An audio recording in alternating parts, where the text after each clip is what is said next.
Mm, mm, mm, mm, mm, mm, mm. What is going on, everybody? Welcome into the Week 8 Friday AMA live stream. Sorry for being a few minutes late. Was doing some other things and then lost track of time for work and whatnot. But so we're here. We are here. Welcome, welcome, welcome in, everybody. Happy Friday. Happy Friday. What's going on, everybody? For everybody that doesn't know, just a straight AMA. Hopefully the internet was good last week, but hopefully my camera deals with it doesn't overheat today. It's a little colder in the room though, so we'll see. We'll see. But let's kick things off. Let's get right to it. I say people are already in the chat, in the comments. We'll probably be doing this for another 2 hours, so let's just get right into it. Yan Baggy kicking things off. Happy Friday. Do I really have to ask this? But Mahomes or Drake May? It's a wild question. The fact that we're even considering this being a possibility. Drake May has looked fantastic so far through 2 weeks. I will say that he has played lesser quality defenses or secondaries, although granted he doesn't really have any good weapons either. The fact that Kayshon Boutte is now kind of becoming a thing through 2 weeks, and Demario Douglas and Jalen Polk hasn't done anything. Javon Baker can't get on the field. Um, with that being said, though, I still think it's Patrick Mahomes. I mean, I know that he hasn't produced well over the last basically full season, like his last 17 games from like halfway through last year up through the halfway point of this year. A full season's worth of games, he has not been that good. But I think that it's still, at the end of the day, Patrick Mahomes. So I think that this question is becoming more of a reality, but I also think that it's, at the end of the day, still Patrick Mahomes. So give me that one. But in terms of like who to start this week, if this was just a dynasty question, I took this as a dynasty question. But in terms of who to start this week, I would still take Pat Mahomes against Vegas rather than Drake May. But it's not like Drake May has, you know, a bad matchup either. I mean, on paper he does against the Jets, but they have been pretty susceptible to fantasy points since Robert Saleh got fired. But I'll still take Patrick Mahomes. Antonio, what's up, man? My question was essentially, did I make a mistake trading away Mahomes, Rice in my second for Kenneth Walker, May, JSN, and a third? Good question. Kind of goes hand in hand with the Drake May versus Patrick Mahomes thing. I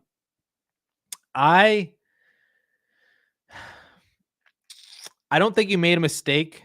I think this works on both sides of it. Mahomes versus May, I still would rather have Mahomes.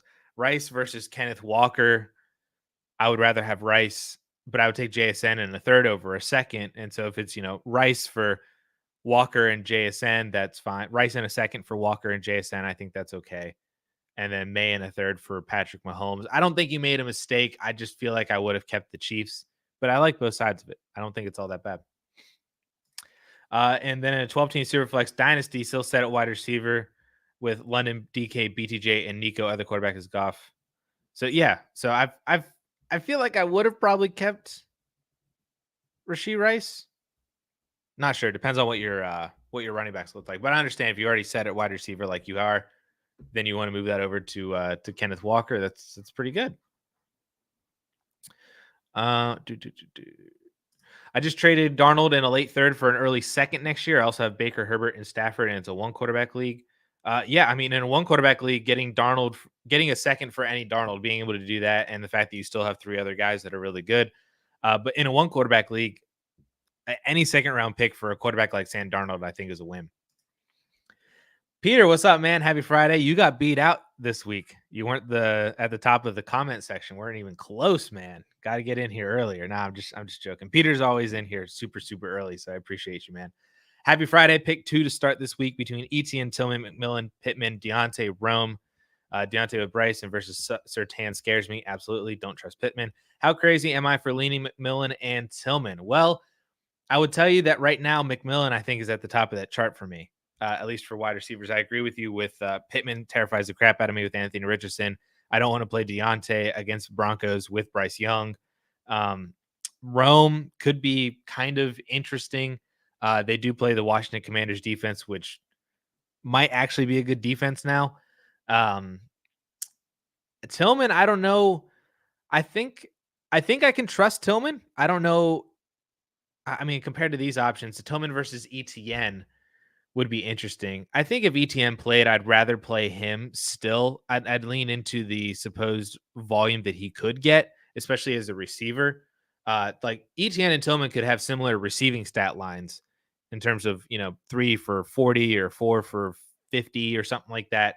But then ETN's rushing workload, even if it's like 12 carries for 35 yards, that's a little bit extra on top. And maybe ETN has a better touchdown probability, um, given that he's a running back and whatnot. And if their offense can actually, maybe start clicking against Green Bay, I don't know about that one. But if they're not really able to throw, like if BTJ gets shut down by Jair Alexander, ETN maybe could be better. I think I would go McMillan and ETN, but I don't mind going Tillman over ETN too, especially if ETN doesn't end up actually playing. This is, I think, pretty easily McMillan and Tillman. But I'm in with you that McMillan is at the top of the list. Grimy 3-4, 12-team Superflex start 10 Dynasty PPR 6-1. Are we sending a 26 first, probably mid to late, worthy Ramondre Sutton for Saquon? I'd love to wait closer to the playoffs, but worry now might be my only window. Yeah, good question. This is kind of a whole lot of nothing for Saquon Barkley, more or less. I mean, I think the 26 first is probably the most valuable. I mean, you basically tiered it in terms of value. I think the 26 first, then Worthy, then Ramondre, then Sutton. And I like Ramondre, but he just kind of is what he is. And maybe he starts losing his job. He's also kind of injured right now. Sutton is kind of bleh. Worthy can't do anything, even in a fantastic situation. Can't get more than 3 receptions in a week.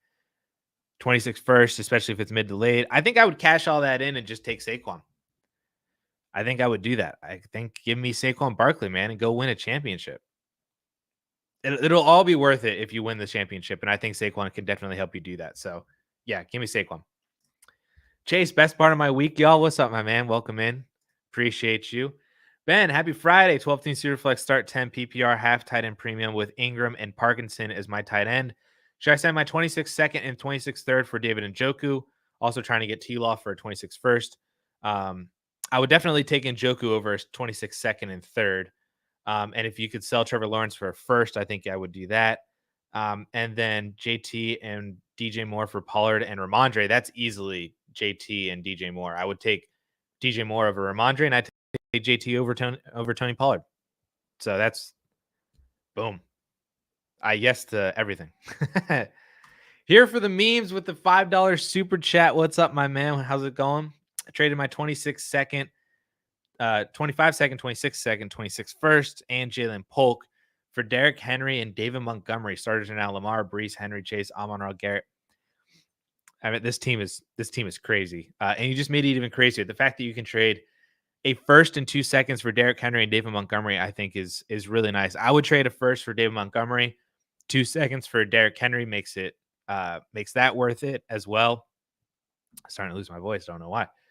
Maybe I just love this trade so much. But yeah, dude, I remember we've been kind of building out this team over the past few months into the summer and now into now. It looks absolutely fantastic, dude. You have positioned yourself right into a nice little championship window now and down the road. This is fantastic, dude. Way to go with building out this team. Where'd I leave off? Antonio, start 2 between Josh Allen, Stroud, and Caleb. I will go Josh Allen and Stroud. Not sure I love Caleb as much as the other two. Stroud gets the Colts defense, and Josh Allen is Josh Allen. Also gets Seattle. So I'll go Josh Allen and CJ Stroud. John Paulson agrees with me as well. He has both Allen and Stroud as top 5 quarterbacks on the week. So I'll go both of those. Fatherish figure, happy Friday. Smash the like button, people, and let's grow this Friday AMA. I appreciate you, sir. 2 questions. First off, 12-man Dynasty PPR League. I traded Debo, Ladd, and Herbert for Carr, Moss, and St. Brown. That's all I needed to see was Amon-Ra St. Brown. I love that. Hurts that you had to give away. Like Amon-Ra versus Justin Herbert, I would take Amon-Ra. And then, Ladd McConkey for Derek Carr is fine. obviously Debo over Zach Moss. But I think the big plus here is you were getting Amon-Ra St. Brown. So I love that. I'll take Amon-Ra there. Second question, I'm looking to be either the first or second overall pick in the rookie draft. Who do you like coming into the draft? Well, I think there's a clear top three right now um, for one quarterback and super flex. Where Shador Sanders actually ends up landing, I'm not entirely sure. But between Ashton Genty, the Boise kid who's been, I think, is going to rush for no less than 3,000 rushing yards this year. Ted McMillan out of Arizona, Luther Burden out of Missouri, I think are very clear top three. And then I don't know if this is super flex or not, but Shador Sanders then gets vaulted up into there too.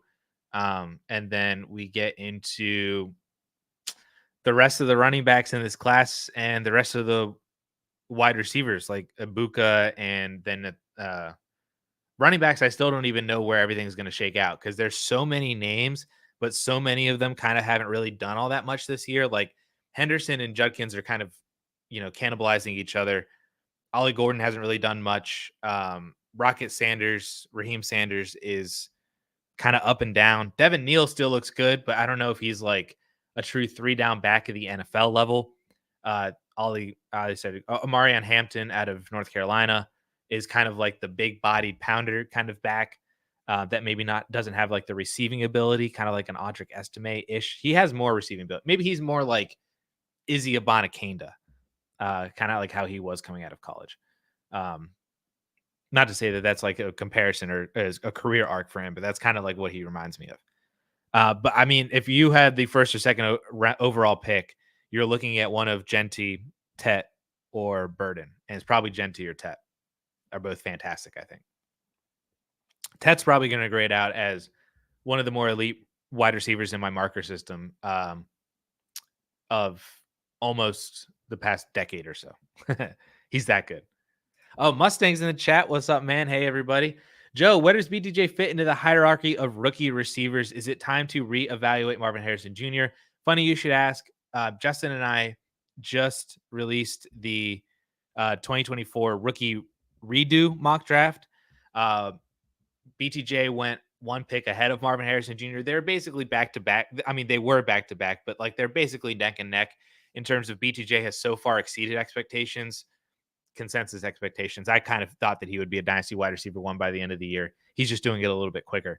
And Marv has underperformed compared to expectations. So they've kind of even out, both of them being top 10 dynasty wide receivers. But at least in that mock draft, BTJ was the rookie wide receiver 2 behind Neighbors is the clear 1 right now. And then it's BTJ and Marvin Harrison Jr. And then if you want to compare BTJ to like the 2025 rookie class, he would probably be the wide receiver 1 in the class. Ted McMillan is really, really close. Burden is really good too. But both of those guys will probably come in as top 15 guys. I could see maybe one of them, whoever we prefer the most between the two, probably Ted, being more of a top 12 guy, and then the other ones being more top 15. But I think BTJ will still end up being most over both of those rookies for the 2025 class. But I mean, he's been phenomenal. Like I said, everything that I thought that he could be, and then some. He's just doing it a lot faster. Unlimited VIDA. Sorry, I didn't see this initially. A couple minutes late. I'm 4-3 with Brandon Ayuk. Any ideas for trades? Very vague. Not a lot of context. Just trading off Brandon Ayuk in general. Could you get George Pickens? Ayuk has already fallen in KTC. He's fallen like 4 spots just from a few days ago. Jaden Daniels did wind up practicing today, and we really pushed it. They'll evaluate his status, but could be determined on Sunday if he'll play or not. Please play Jaden Daniels. Yeah, Ayuk and George Pickens were like back to back in keep trade cut rankings, and now they are 7 spots apart. Ayuk for McLaurin, I think would be another one to maybe consider.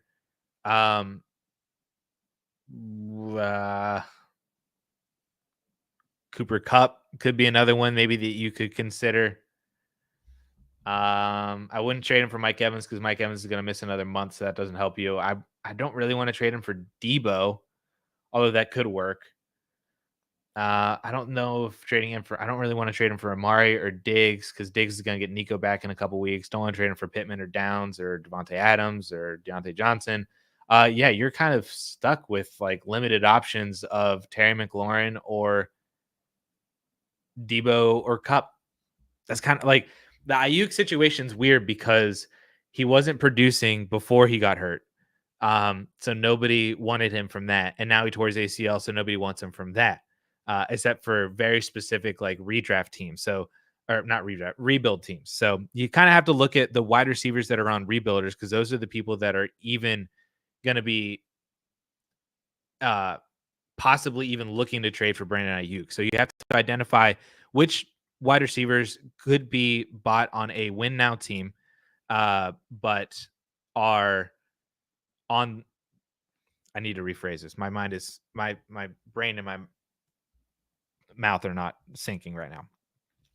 Go to the rebuilding teams because they're the ones that are going to be most interested in Brandon Ayuk anyway. So then from those rebuilding teams, then you can identify which wide receivers on those teams might most fit your win now mode.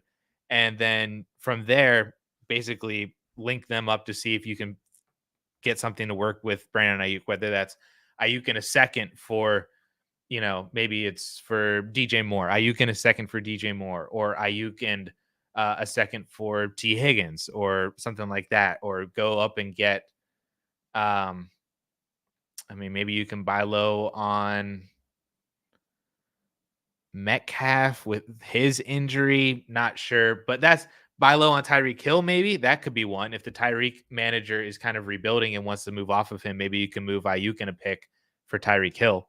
That could be something too. But you got to look at the rebuilding teams, identify which wide receivers even fit your win now mode that rebuilding teams would be willing to move away from that aren't like young guys with upside, and then match those up with Brandon Ayuk and see how that would work. That's the only way that moving Ayuk makes sense for other teams in your league. So hopefully that helped you out. You said it's a weird, crappy situation. Definitely got more ideas now than before. Appreciate it. Thank you so much for the super chat. So hopefully, like you said, it gave you a couple more ideas.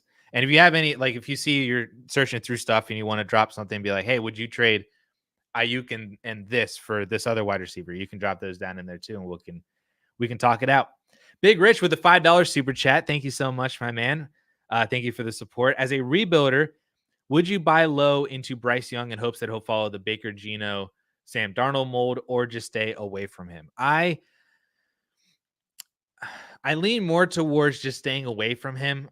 There are very specific teams or situations that I could see where maybe his value rises to the level of Baker or Geno or Sam Darnold. Specifically, it's like the LA Rams. If he sits behind Stafford for a year and then comes back in, or it's the Dolphins as their, Tua, if he continues with injuries and stuff and then ultimately medically retires, I could see that being a possibility. If they go after Bryce Young, that could work to elevate his value. Maybe the Jets as a post Aaron Rodgers kind of band-aid. But I think there's other things in that situation that need to work for Bryce Young other than just sheer weapons. I think that the coaching staff needs fixed there too. I just find it hard to believe that Bryce Young is going to become the new Baker, Geno, Sam Darnold. Because like if you look at how those guys resurrected their careers, first of all, it took years to get to that point. And then they had to get into very specific circumstances with good weapons and with good coaching staffs. I think that's another aspect of this that we don't necessarily consider, which is why I think there's so few of teams and situations that would work for Bryce Young to elevate with good coaching staffs and the weapons to be able to do it. Like Baker came in and he got fixed by Dave Canales and now has Liam Cohen as obviously the weapons. Geno got fixed by I don't even remember. I mean, it was kind of Dave Canales also fixed Geno Smith as well. So ironic that Dave Canales couldn't fix Bryce Young, but they also don't really have the weapons either. And Darnold is being saved by, the Minnesota Vikings and Kevin O'Connell and Justin Jefferson. So I just find it hard to believe that Bryce Young is going to follow in those footsteps because there's so few situations where that could actually work. And again, it could take years. Like this could be like maybe at best like a Marcus Mariota situation, or maybe at best like a Mitch Trubisky situation where, you know, they go to be a backup somewhere else and then they get the bridge quarterback opportunity, and just whatever happens with that opportunity then, but that's what raises their value. But the funny part about both of them too is that Mariota and Trubisky did way more production wise than Bryce Young did in his short time. Like this could be, you could be going for Zach Wilson 2.0 essentially, where, you know, Wilson is just now going to be a backup, and I don't really see any way that he's going to go in and be a bridge quarterback anywhere else. So I don't know, like as a rebuilder, sure, if you can buy him for like a third or a fourth, I guess that's fine. But I just don't really I don't want to invest into him anymore. And he might honestly be more of a roster clogger because he just might be chilling there and taking up, you know, a spot that you could be using on a handcuff running back or an upside tight end or an upside wide receiver. I just don't know. I don't think I want to really invest into Bryce Young. I feel like he's just kind of, you know, worst case scenario is he's Josh Rosen. That would suck if he was actually just Josh Rosen and just like disappeared into absolute nothingness.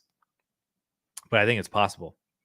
So I don't know if I really want Bryce Young. But I appreciate the $5 super chat. Thank you so much for the support and for asking the question. Vince, with a 12-team start, 11 Superflex, 5-2 record, looking to increase starting lineup ceiling, traded Ladd and Addison for Metcalf in the third. Friends say big L for me. Thoughts on the deal? I actually really like it. It probably would be better if DK Metcalf was not currently hurt. That would probably make this deal a little nicer for you in the short term. But I think in the long term, it works out really well. This is a very good example of, I think, of how you should do a 2-for-1 at the wide receiver position with like Ladd. I'm slowly taking an L on, but he still doesn't have like a ceiling. Like he's been under 10 PBR points for over half of the games that he's played so far. And he's still a rookie and he's getting a very good target share, but that offense is going to hold him back. Jordan Addison is forever going to be the second fiddle to Justin Jefferson, be like in a weekly kind of spike week kind of guy that you're never going to know predictably. And they're getting TJ Hawkinson back. So, Metcalf looked fantastic up until the injury. So as long as he gets back into being healthy, I think that I would take DK Metcalf in this. The one part of this that might make it weird is the start 11 aspect, to where Ladd and Addison are two very startable players in start 11 formats. But I think I do want to take DK Metcalf with that too. Ryan, happy Friday. What's up, my man? What is the general consensus on Kyler versus Tua this week? 5-point passing touchdown. Personally, I don't know if this is like the general consensus, but my personal feeling is I want Tua in this matchup over Kyler. I would start Tua over Kyler if you had both of them. The Arizona Cardinals defense is horrible. The Dolphins defense is kind of pretty good. Cardinals are traveling over to the East Coast to play in Miami, so there might be some sort of travel lag, time zone lag with the Cardinals as well. They obviously haven't been a hot offense. And then Tua gets, you know, Tyreek and Waddle and Jonnu and Devon Achane and Raheem Mostert. He gets right back into where he was, as just assuming that he doesn't have another concussion and is a little bit smarter about sliding instead of diving. So I would start Tua over Kyler this week. That's just me personally. Paulson has it ranked Kyler QB 7 versus Tua QB 12, but they're separated by one PPR point or one fantasy point projection difference. He does have Tua projected with more passing upside, of course, but Kyler's going to get there through the ground. But I think I'd play Tua over Kyler this week. That's just me personally. Cody Williams is in the chat. What's up, my man? Toronto Dave, Friday AMA, baby. Here for the meme saying, let's go. Appreciate you with that super chat as well. Let's plant some trees. Redraft PPR. Would you trade Najee for Chubb, or if he doesn't accept, Ramondre and McConkey, or Pittman for Chubb? Najee's rest of season schedule is really, really rough. I don't know if Nick Chubb is the player that I want to go after. Maybe it is, but I still don't know if I like Chubb for the remainder of the year coming off of that knee injury. He looked solid first week back, and I'm sure he's just only going to build up from there.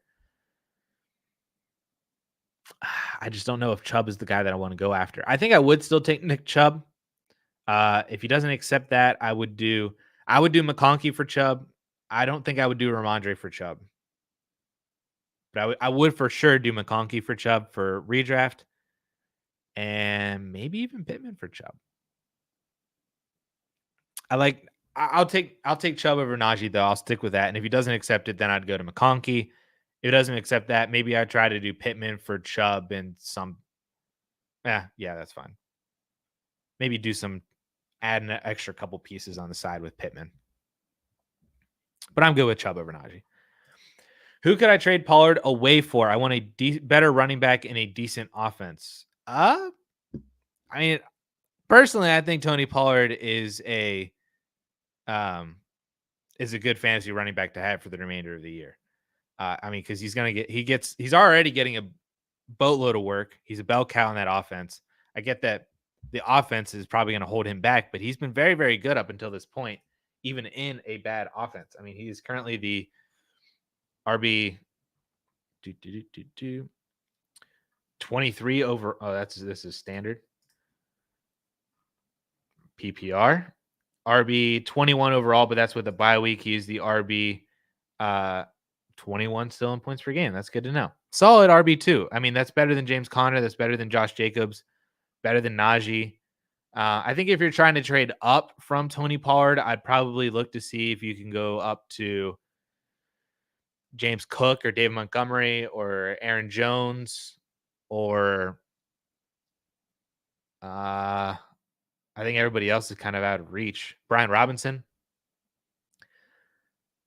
Maybe you could buy low on Jonathan Taylor. I've seen that. I've seen a lot of buy low possibilities on JT, but I think you're going to have to add something, obviously, to Pollard to get up to those guys. It's just what do you have to add and which running back is the most acquirable or maybe the cheapest. I just scrolled down to the bottom and just saw Tanner's. What are your thoughts on Tyjae Spears long term? Felt like this was a good pivot. I'm going back up to the top to get everybody else, but what are your thoughts on Tyjae Spears long term? I think it's fine. I think he's Jalen Warren. I think that's essentially what it is. Like, I think Tony Pollard is a better running back than Tyjae Spears. The Titans certainly believe so. Pollard has basically just as long of a contract as Spears does on his rookie deal with the Titans. He's a really good handcuff. I'll give him that. He's a really, really good handcuff. And I think that's just kind of what he is long term, is kind of just like a flexible player when the starter's healthy, but a guy that you don't really want to throw into your lineup unless the starter is injured. Kind of like maybe he's Tyler Algier. Maybe that's kind of how it is. Jalen Warren, Tyler Algier. Nah, that's kind of it, I think. Also trade Mason away for who?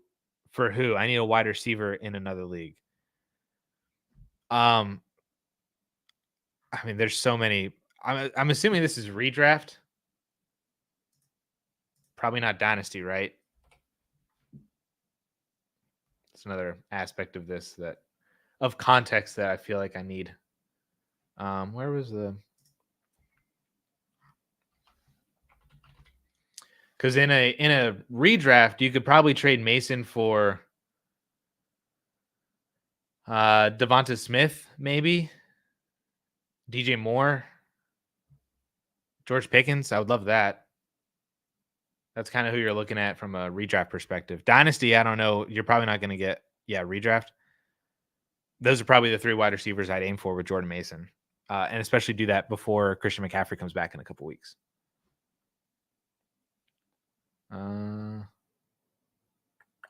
Maybe you can get Garrett Wilson. That'd be cool too. Or Diggs, kind of any of those kind of guys. I think you're in that range. It just depends on if somebody really wants Jordan Mason or not.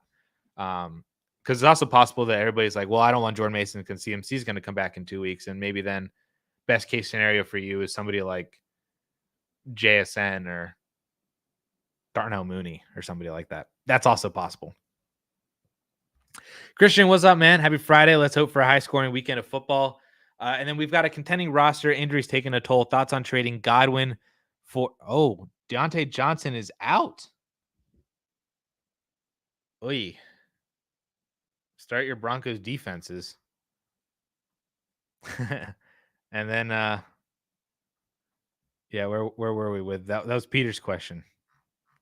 Dante's off the table for that. Anyway, Christian, injuries are taking a toll. Thoughts on trading Godwin for Amari Cooper? Thinking I could get something on top to help with all my injuries, like Madison. What you think? Yeah, I would like something on top. Um, just because, like, I like Amari Cooper with Josh Allen, but I still think it's going to take a couple weeks to get to that point. And then you're losing age because Amari's a couple years older than Chris Godwin. And I get the Godwin's hurt and everything like that, but I think you need a plus. It doesn't have to be a big plus. Like, I think Madison is fine. Some sort of handcuff running back, I think, is fine. But if you can get a plus on top, I'm okay with it. I think a very popular trade up until last night was Godwin for Cup. I had been trying to um, buy Cup for Godwin in one league. I had another person that I said I would trade Godwin for Cup for in Dynasty. That was another popular one. I feel more confident in Cup than I do Amari, though, for the rest of the season and for Dynasty. But Amari's not that far behind. So Amari plus something like Alexander Madison, I think is fine.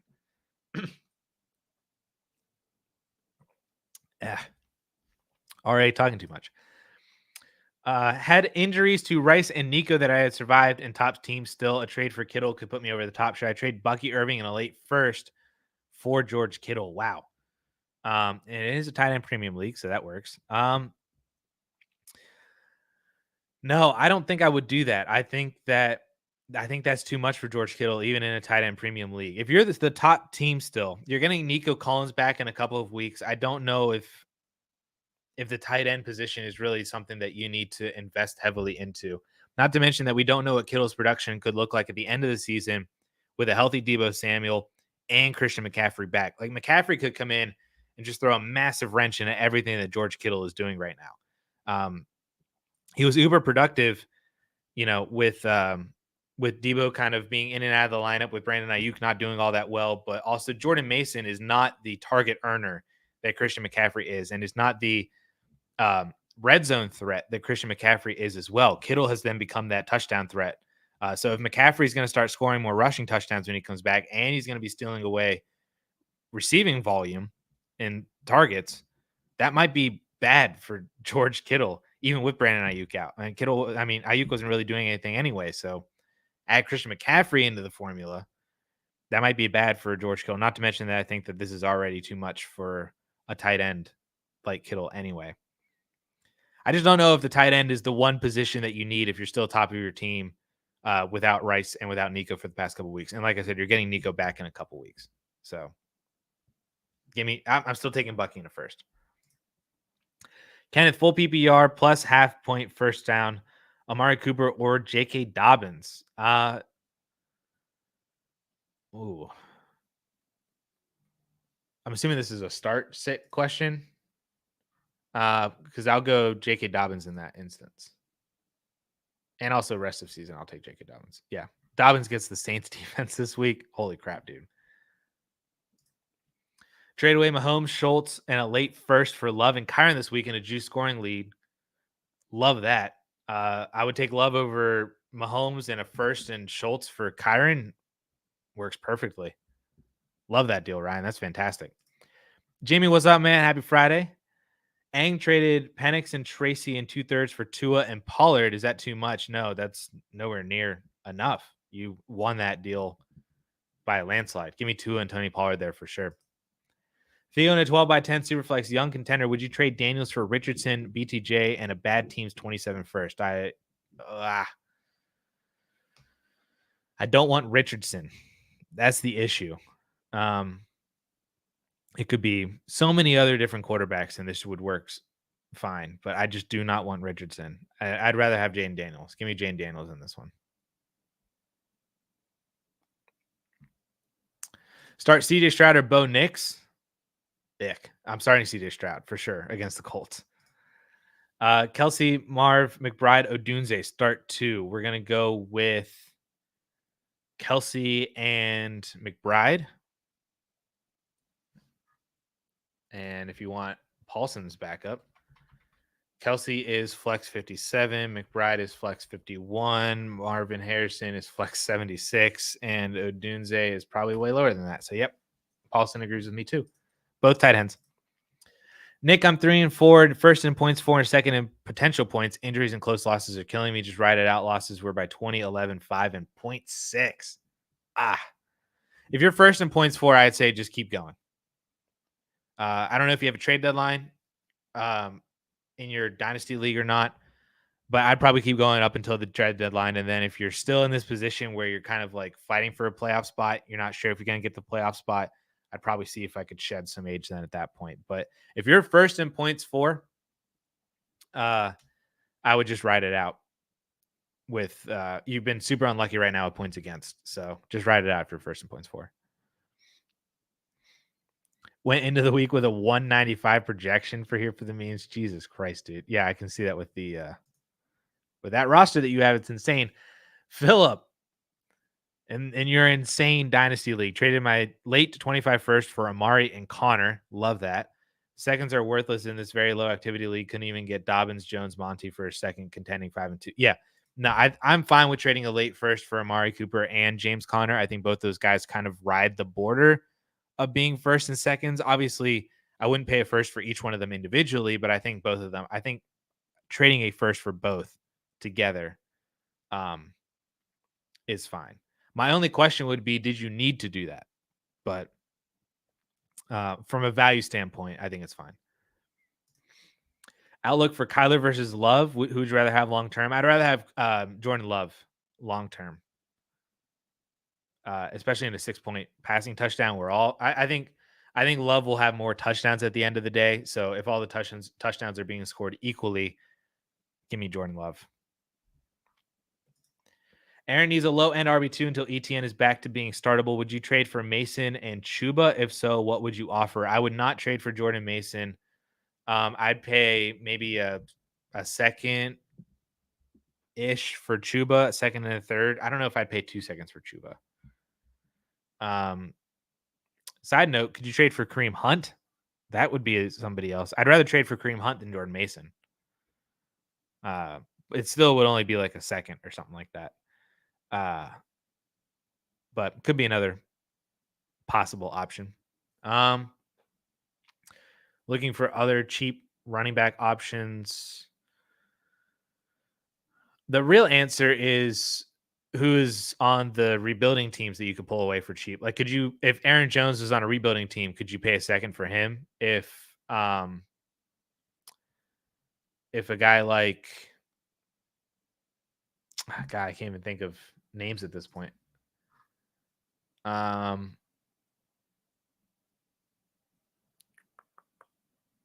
a guy like, a lot of deep names that are not good.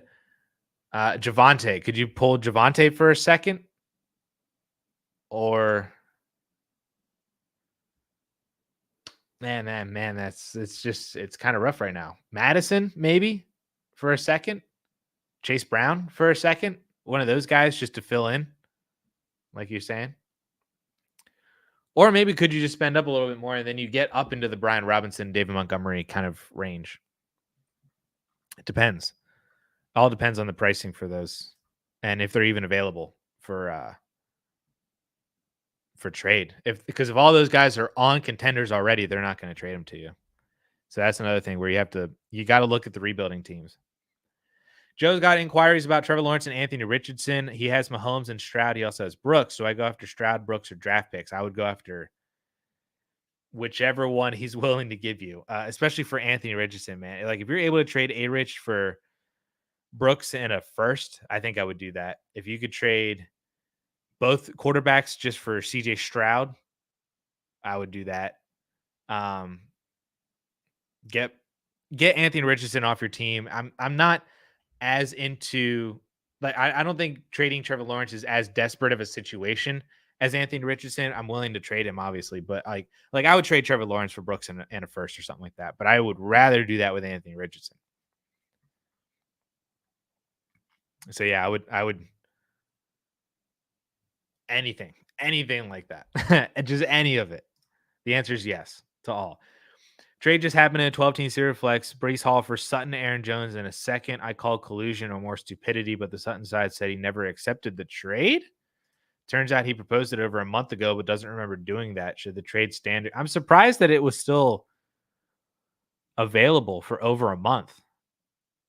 Um, should the trade standard get reversed? This whole situation is so weird to me. I'd probably just reverse the trade. If I was the commissioner, I'd reverse the trade just on stupidity of the entire situation, for the fact that the manager who proposed it apparently didn't remember doing so, and it was done a month ago. And the manager who accepted it let it sit for a month. I I, I feel like I just reversed the trade. I mean, I think there's an argument to be said that the trade should stand because he probably did propose it, especially if this was a month ago. That's when Brees was not doing well. So I don't think it was collusion. I don't think you should reverse this based on collusion, but I'm fine with reversing just based on sheer stupidity of the entire deal. Uh, but I would also be like, yeah, if it stood, it's got to stand. You know, it happened. The real question is, why are people letting trades sit around for a month? That's 100%. That is 100% the question. That's why I feel like there's stupidity on both sides. The one guy let the trade sit for a month. The one guy proposed the trade a month ago and then forgot about it. The whole situation's stupid. Mustang 7-0, 12 team start, 10 superflex, Rice on IR. What running backs are worth trading Rice away? Uh, None that are going to be available to you, I don't think. The only running backs that I would trade Rashee Rice away for are Bijan, Brees, Gibbs, and that's probably it. You could probably argue Kenneth Walker and Kyron Williams, but I don't think you're getting Rice for any of them. I would not add to Rice to get any of them. You're 7-0 already with the running backs that you have right now. And you've been 7-0 you've been winning games for a decent amount of time without Rashee Rice. So I would argue, why would you use Rashee Rice in a trade to try to win now, especially for a running back? That's ugh. I don't want to trade Rashee Rice away for a running back. Especially if you are 7-0, you've survived this long without Rashee Rice, and you are obviously winning. So, nah. Like I said, I would trade Rashee Rice straight up for Bijan, Brees, Gibbs, maybe Walker and ETN. Or not Walker and ETN. Walker and Kyron Williams. Definitely not ETN. But even then, I feel really gross doing that. I'm not adding to Rashee Rice to get to any of them. And I'd rather just have Rashee Rice sit on my injured reserve, forget that he's even there, and then next year after you win the championship this year without needing to make a move, then you go, oh wait, you have this team that's a contender already that just won. Now I'm getting Rashee Rice. Win-win, dude. In Aribo, would you trade Bigsby and JMO for Ayuk and a mid to late second? Ooh. Yes, I would. I would take Brandon Ayuk pretty easily over Jameson Williams, and I think the second for Tank Bigsby is fine. It's more just about getting Brandon Ayuk. So yes, I would do this deal. I like that a lot. Give me Brandon Ayuk. Skyler in a one quarterback dynasty half PPR. Get Kyler, give Devonta Smith in a late second. Ugh. No, in a one quarterback league, I think Devonta Smith is more valuable than Kyler in a one quarterback league, let alone the fact that you have to add a second round pick to him. I see that your wide receiver room is fantastic, but I think it's wild that you would have to add to Devonta Smith to get to Kyler Murray in a one quarterback league. If this was JMO in a second or Wandale in a second, I would understand that way more. And I probably would take Kyler Murray then. But the fact that it's Devonta Smith and a second, I think it's wild to me. That's way too much. Way too much. What is the most you'd be willing to add to Kincaid in picks to get to Brock Bowers? I have tons of picks. I would add a late first. So a late 25 first, a random 26 first is probably the most that I would do. If you can get it done for anything less than that, I'd be in on that. So if it was multiple seconds, 3 seconds with Dalton Kincaid to go get Bowers instead of having to give up the first. I'd prefer that a lot more, but I'd be willing to go to a late 25 first or some random 26. Jordan was able to buy Ayuk on a rebuild in exchange for Pop Douglas and Marshall. Yikes, bro. God, what an easy trade to go get Brandon Ayuk. That is horrendous. What was the other guy thinking? I don't understand the thought process by like, I don't know. This is why sometimes no trade offer is too dumb and just send something out and see if something sticks. Then you can get deals done like this. Well done, Jordan. Give my Jameson for Brandon Ayuk? Yes, I would take Brandon Ayuk over Jameson Williams pretty easily. In the process of buying Bryce for a late second, I think it's worth the gamble. I don't think it is. I'd rather have the second. The other reason why I would rather have the second to Bryce Young is because when if you were to ever need to, or you're looking at like how can I upgrade my team, I think you would rather have that second round pick than Bryce Young. And I would almost know for certain that the person that you are trading with to get an upgraded piece would rather have a second round pick than Bryce Young. People might agree that this is like the equivalent value of both. I think that Bryce Young is worth less than a 26 second. But if 80% of people agreed that Bryce Young is worth a 26 second, I think more people would rather have a 26 second than Bryce Young in a trade. So that's another reason why I would keep the 26 second over Bryce Young, is I think it's easier and more flexible to move that pick when it's time to upgrade than Bryce Young is. Scoff Matthews, which side? Bijan, Adonai Mitchell, and Slayton for Marv, Bucky, and a third. Ooh. I will take the Marvin Harrison side on this one. I think Marv and Bijan are pretty close. Bijan obviously is producing more than Marv, but I will take the elitely valued or elite prospect Marv over Bijan Robinson.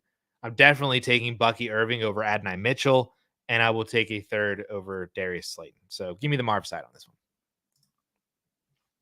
Aloha Panda in a 1 quarterback, 8 team, start 9 lineup league, full PPR, halftime premium. I'm looking to trade some running backs for some draft picks, sending Madison and Roshan for a single 25 third.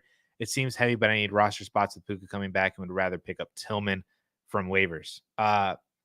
When you put it that way, so it's essentially, if you worded it as, would you trade away Madison and Roshan for Tillman and a third? I like that a lot better. I would ideally like to get a third for each of these guys, even if that's a 26 third or a 27 third for Madison and Roshan. I mean, heck, get like a fourth on top of it as well. So then you're trading Madison for a third and Roshan for a fourth, and then pick up Tillman. But at the end of the day, I'm fine trading away Madison and Roshan for a single third.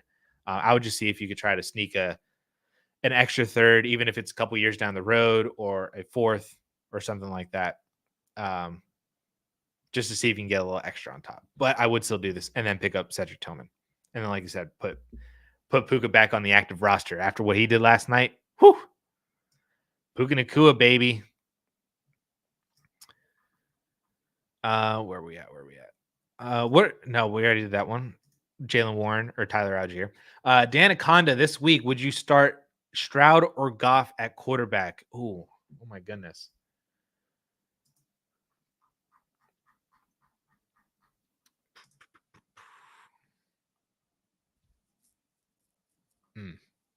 Paulson leaned towards Stroud as well too. I mean, he more than leans. He's got Goff at QB 15 against the Titans defense, and I agree with that. Yeah, give me CJ Stroud against the Colts. I'll start Stroud this week. I have Love and Goff in a 14-man dynasty. I need some depth at wide receiver. What type of wide receiver should I look to target for Goff? Okay, so I'm assuming this is one quarterback.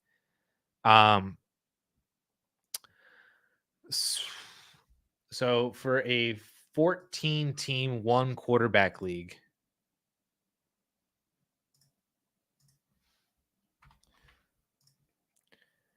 do you think you could get a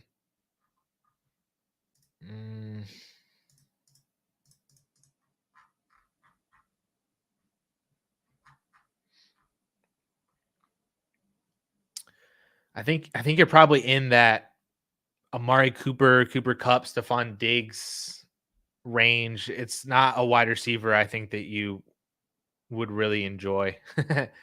um, Debo, maybe. Uh, you're probably, I mean, Brandon Ayuk, I think, would be a good trade target, but I think if you're looking for points, that's probably not where you want to go. Um, yeah, because then you get into like Michael Pittman and Devontae Adams. I think I'd rather just keep Goff over both those guys. And then we get down too far with like Pearsall and Wicks and Leggett. I'd rather have Goff than all those guys. It's a weird situation where either you're going to take a loss with getting a wide receiver that you probably don't really enjoy, and it's probably smarter just to have Jared Goff in a 14-man, one quarterback league. Um, or the other person is going to probably feel like the other person probably is going to overpay for Jared Goff to get that starting quarterback. But what receiver you get, I mean, I would again. I think Ayuk is a good trade target. Godwin might be a good trade target too if we don't necessarily need the points. But then other than that, you're probably looking at Debo or Cup or Amari, maybe Mike Evans. But whenever he comes back in a month, McLaurin maybe, JSN maybe. Those are probably the names that I'd probably go for. I'm not sure if any of those guys are possible. But those are the guys that I'd probably think to try.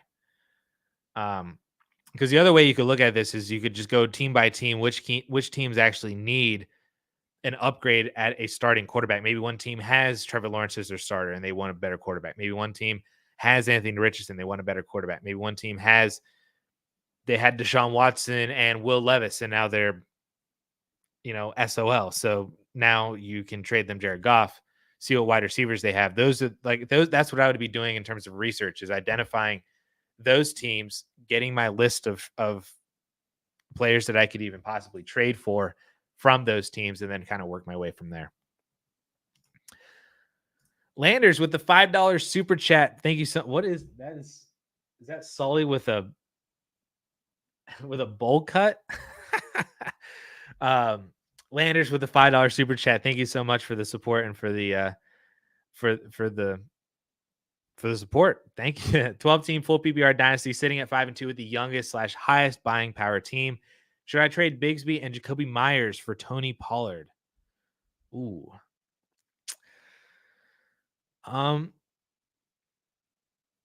Do you need that extra running back like that?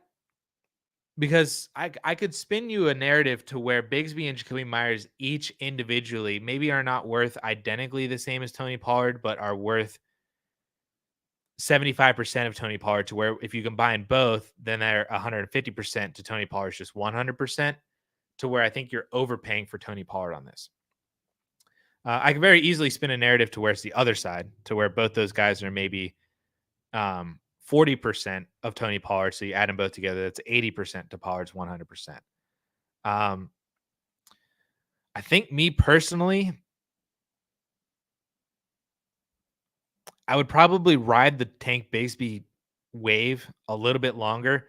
I like Jacoby Myers too coming back. He's going to be the clear wide receiver one for the Raiders. And the couple weeks that Adams was out, that Myers was healthy for, he was scoring double-digit PPR fantasy points too. So there might be a little bit of each of these guys kind of have some upside going for them right now in terms of their situations, with Myers losing Devontae Adams, with Bigsby excelling with and without Travis Etienne. Both of those situations could change very rapidly to where Tony Pollard would make sense. But also, I think both those situations could continue on to where their values are worth more than Tony Pollard combined. And especially whenever you have the, you have some extra depth with both of these guys too. Like if Tony Pollard were to get hurt, then you're kind of screwed in terms of depth and production. But if one of Bigsby or Jacoby Myers gets hurt, you have the other at least for injury purposes. And if anybody above them in your team gets hurt, then you have these guys for depth purposes, which are very, very good depth piece assets. So I think from all of that, I've talked myself into just keeping Bigsby and Jacoby Myers for Pollard. Need running back depth, have Jacobs and Cook. Wow, you have massively good wide receivers. Holy crap. Um, hmm.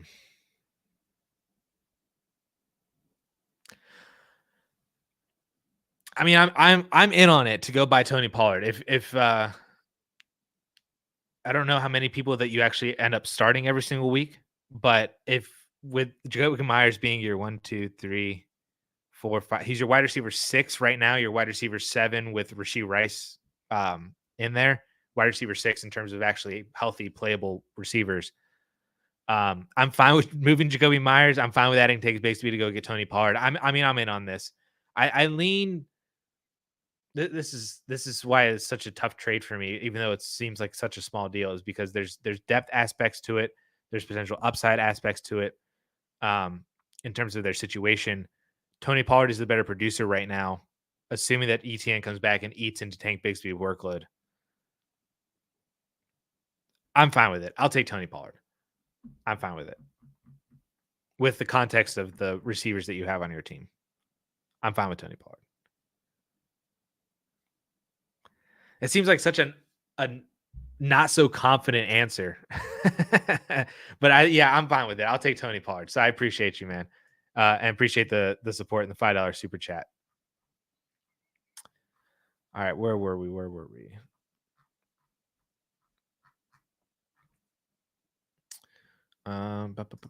Ryan, 12 team start 9. Would you pair JT and Rashad White to tier up to Brees or Saquon? Team with Barkley likes youth. Team with Brees has Eckler, Dobbins as their RB2.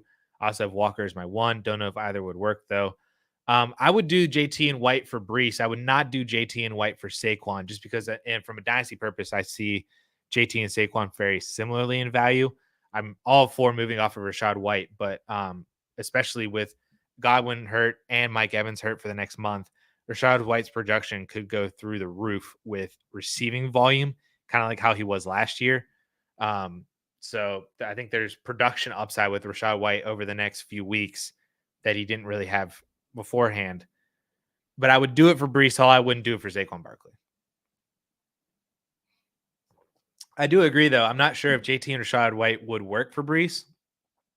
Maybe it does. I bet you I can see both ways of if it would work or not for Saquon if they're viewing the more of the dynasty aspects of getting JT and White.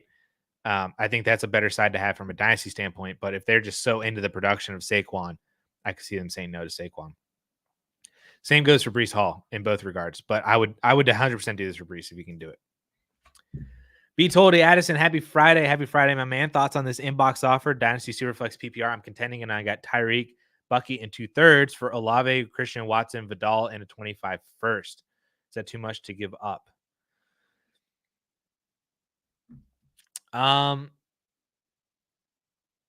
Yes and no. I feel like it could be a little too much just because Olave and I don't really care about Watson, Vidal in the 2/3. So I'm mainly looking at this from the standpoint of it's Tyreek and Bucky for Olave and a first. I feel like that is slightly too much to give up from a dynasty standpoint. From a contending standpoint, I'm on board with giving up Olave and the first for Tyreek and Bucky. I'm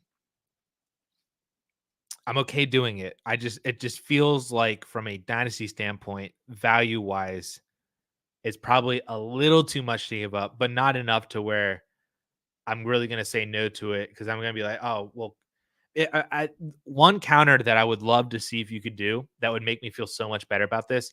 If you could turn both of those thirds into just a 26 or 27 second, I think that would make this deal look a lot better. And I would definitely take the Tyreek and Bucky Irving side there. So if it was Tyreek, Bucky, and a future second in 2 or 3 years, I think that's a better winning side than just 2 random thirds. And I would do that then. So I don't know. I don't know if you can get that done, or if you were trying to and you said no. But that's what I would try for as a counter offer. I think most contending Ayuk owners are going to end up holding the bag because it's hard to accept what his actual value is right now, even to a rebuilder. Yeah. You're going to have to add to somebody. you're going to have to add something to him to move up to get whoever that ends up being. Because the Ayuk situation was rough because there was no production prior to getting hurt, and now he's hurt and gone for a year.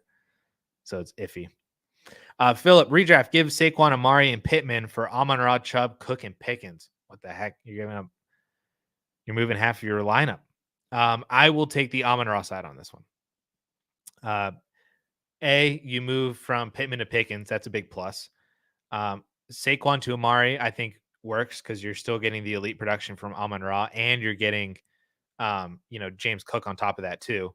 And then Amari for Nick Chubb, or maybe if you go Amari for Pickens, I think it's fine. That cancels out. Saquon for Amon-Ra and James Cook, I think is the Amon-Ra side, and then Pittman for Nick Chubb. I'll take Nick Chubb on that one too. Team is 2-5 and feel like you need to make a push. Yeah, this is shake things up. Get some higher upside starters in there too, and see if you can make the playoffs, man. I love that. Go get Amon-Ra. Sawyer got my RB3 between Kyron and Chase Brown. It's traded Ray Davis and a third for Joe Mixon. Bam, dude. That was a really loud clap. That was a good one. We had a weird situation of an orphan teamed mid-season that was 1-6 and knew overtook over, and panic sold a lot. Yeah, he did, man. That is phenomenal.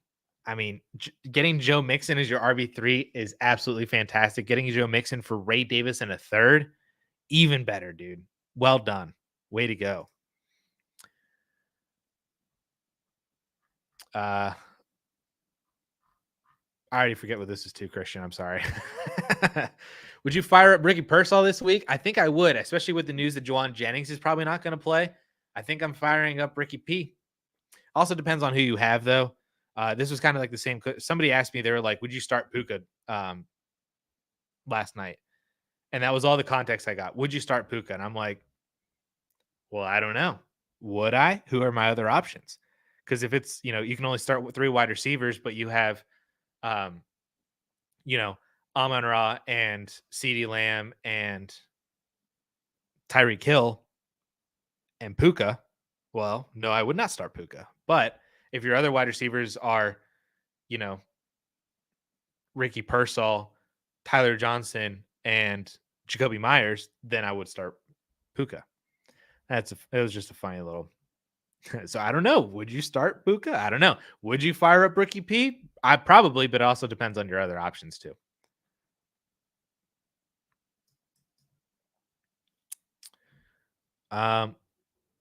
Christian, you said he also has D-Hop. I need to remember what this was about.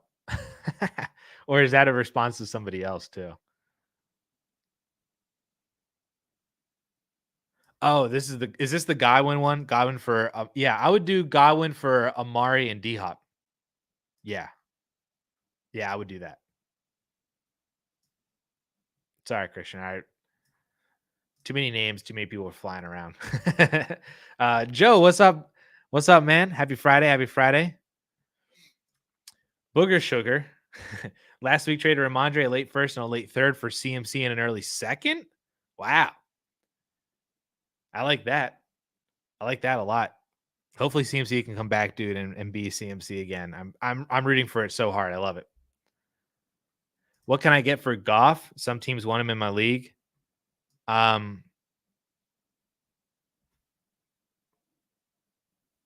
still feel there's so much in a one quarterback league. We kind of went through that with a one quarterback league. In a super flex league, I mean, you could maybe get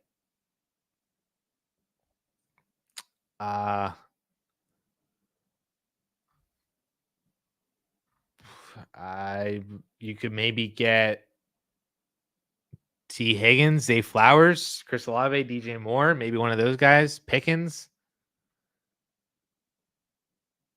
I don't know. It's such. I love and hate these questions so much because they're so necessary, but they also are just so vague and they're so hard to answer. What do you think about giving up Pollard and Kirk Cousins for Rice in a mid to late first? I'm already in. Especially you said rebuild. Give me Rice in the first. Easy. Easy. Richardson in a late second for Dak. That's Dak Prescott pretty easily. Get off of Anthony Richardson and go over to a quarterback that is probably going to have a nice second half surge. Give me Dak Prescott.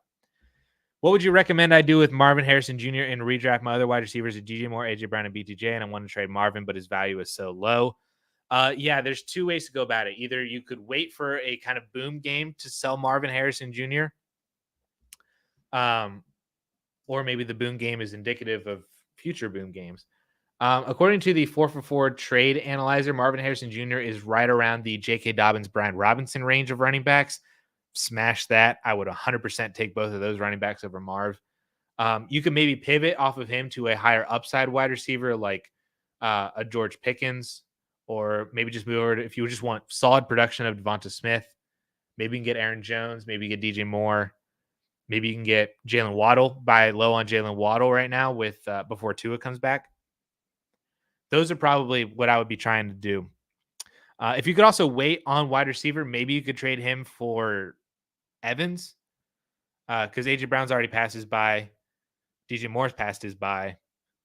BTJ's not passed his by yet. But the other two, at least, if you feel like you could survive without having to start Marv, then you just want a higher upside kind of injury guy, then that would be Mike Evans. I think the really fun part would be, how could you turn Marvin Harrison Jr. into Nico and then wait out Nico over the next couple of weeks? What do you have to add to move up to get him? That would be a fun one. But those other wide receivers, like I mentioned already, Pickens, Devonta Smith, DJ Moore, maybe you can get Jones or B-Rob or Dobbins, Waddle. Those would be the guys that I'd be looking for if you can get that.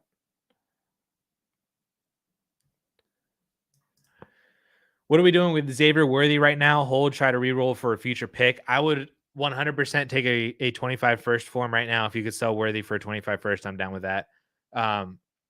Or move him off for a higher upside. Like, I would move him for Brandon Ayuk. I'd move him for George Pickens. I'd move him for, I'd add a second to get up to Waddle to get to T Higgins. I would be, Xavier Worthy terrifies the crap out of me because he's been in a really good situation over the past couple of weeks and has just not done anything. 8 targets last week is encouraging. He's had 14 targets so far in the 2 games without Rashee Rice, but he only has 6 receptions and doesn't have much production after that. I also think that you could hold on to Xavier Worthy and then try for the boom game might come. The big 2 touchdown game might come for Worthy. Then you could sell off of him because he is seeing, like, if that 8 targets kind of holds, then you could probably assume that the big boom game will come when he puts it all together. And then you could sell off of that. I'm fine doing that. But I also, if you could just get a first now, totally fine just getting a first right now. Would you do Ramondre or Najee for JT in redraft? I would do either. I don't really. I think I would rather trade Najee for JT, but I don't really have a preference. If the other guy has a preference and wants to make the decision for you, then I would gladly let him do that. But I think I'd rather trade Najee and hold on to Ramondre, but I would do both of them for JT. Was first in points in 2020, 2021, 2022, finished second, third / fourth. Was second in points last year, but was 3 and 5 and tanked. First in points this year. Let's go, dude. You're building out a dynasty that is so close to winning. I've been there, dude. I've been there. I've lost in so many semifinal weeks in so many leagues. It's so aggravating. But when you finally get over that hump, it's the greatest thing ever. So keep going, man. Keep going. Thoughts on Devonta versus Zay as an overall asset long term? Who would you rather have? I'm gonna prelude this with, I don't think it matters. But I think I would rather have Devonta Smith because I think the offense holds Zay Flowers back a little bit more. And if AJ Brown were to miss any serious amount of time, Devonta Smith would be a much higher upside asset. Zay Flowers doesn't really have that. He doesn't have if the injury ahead of him happens, that he could gain some value or gain some production. Honestly, the worst, the other opposite side might happen for Zay Flowers, to where they draft another wide receiver or they add in another wide receiver that is comparably talented to Zay, and an already small target pie gets even smaller for him because there's another really good wide receiver on his team. I don't view that happening with Devonta Smith with the Eagles, but that could maybe happen with Zay Flowers. So I guess I would prefer Devonta over Zay, but I think both of these guys are in an area of where of value and production to where I would love to upgrade from them at the wide receiver spot.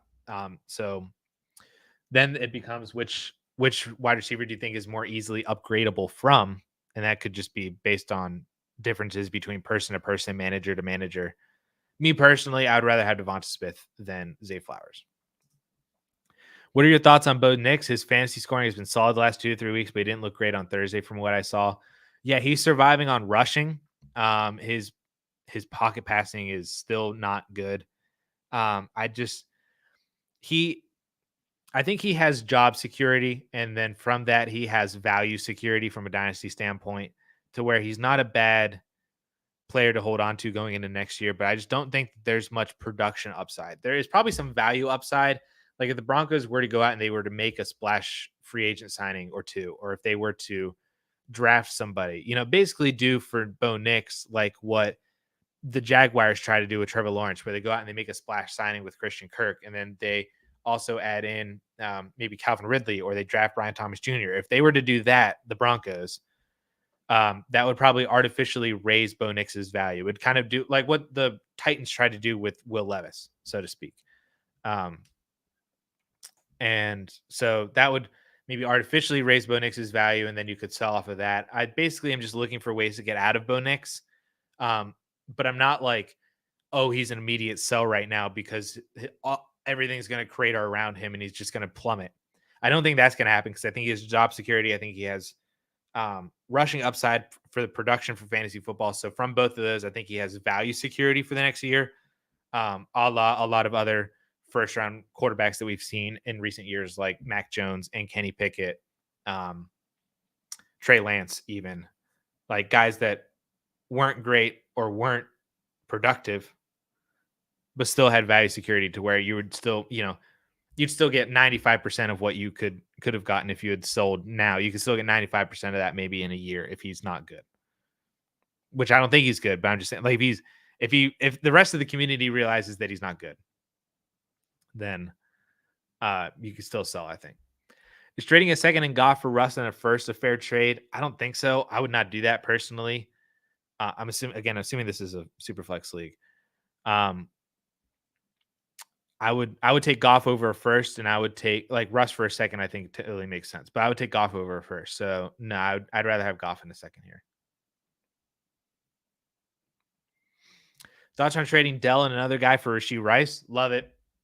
Any Rashee Rice trade, I've yet to see one that I do not like. So go buy Rashee Rice.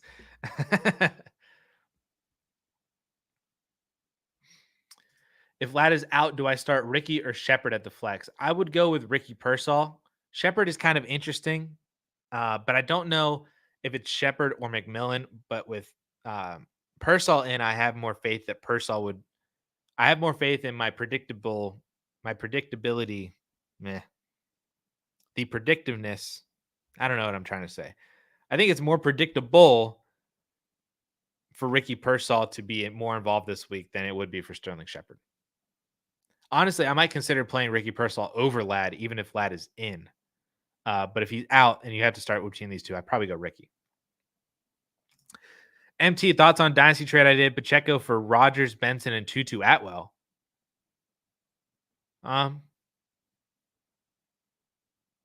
Honestly, I have no idea which side I prefer more. I also don't know which side you got based on your wording of this. I'm assuming that you traded away Pacheco for Rodgers, Benson, and Tutu Atwell. I think I'd take Rodgers and Benson, but I don't have any firm feelings on either one of these sides. It's probably just a trade that it's a bunch of players that I don't personally, outside of Trey Benson, I like Trey Benson, but just a bunch of players that are just kind of meh to me. I think the value works on both sides though, so I think it's fine. I don't think he made a mistake on either side, but it just kind of is what it is. Should I smash accept getting Marvin Harrison for Drake London right now? Oh, I'd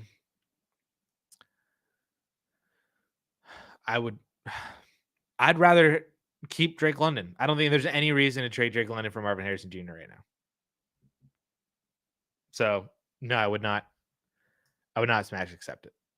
I would keep Drake London. 12 team Superflex start 10. Marv and Nico for Jefferson, Tank, and a 25 first. Oh no. Oh no. I want the Marv and Nico side of this. Nico and Jefferson, I think, are close enough to where I really want Marvin Harrison Jr. over Tank and a 25 first. So I will take Marv and Nico in this one.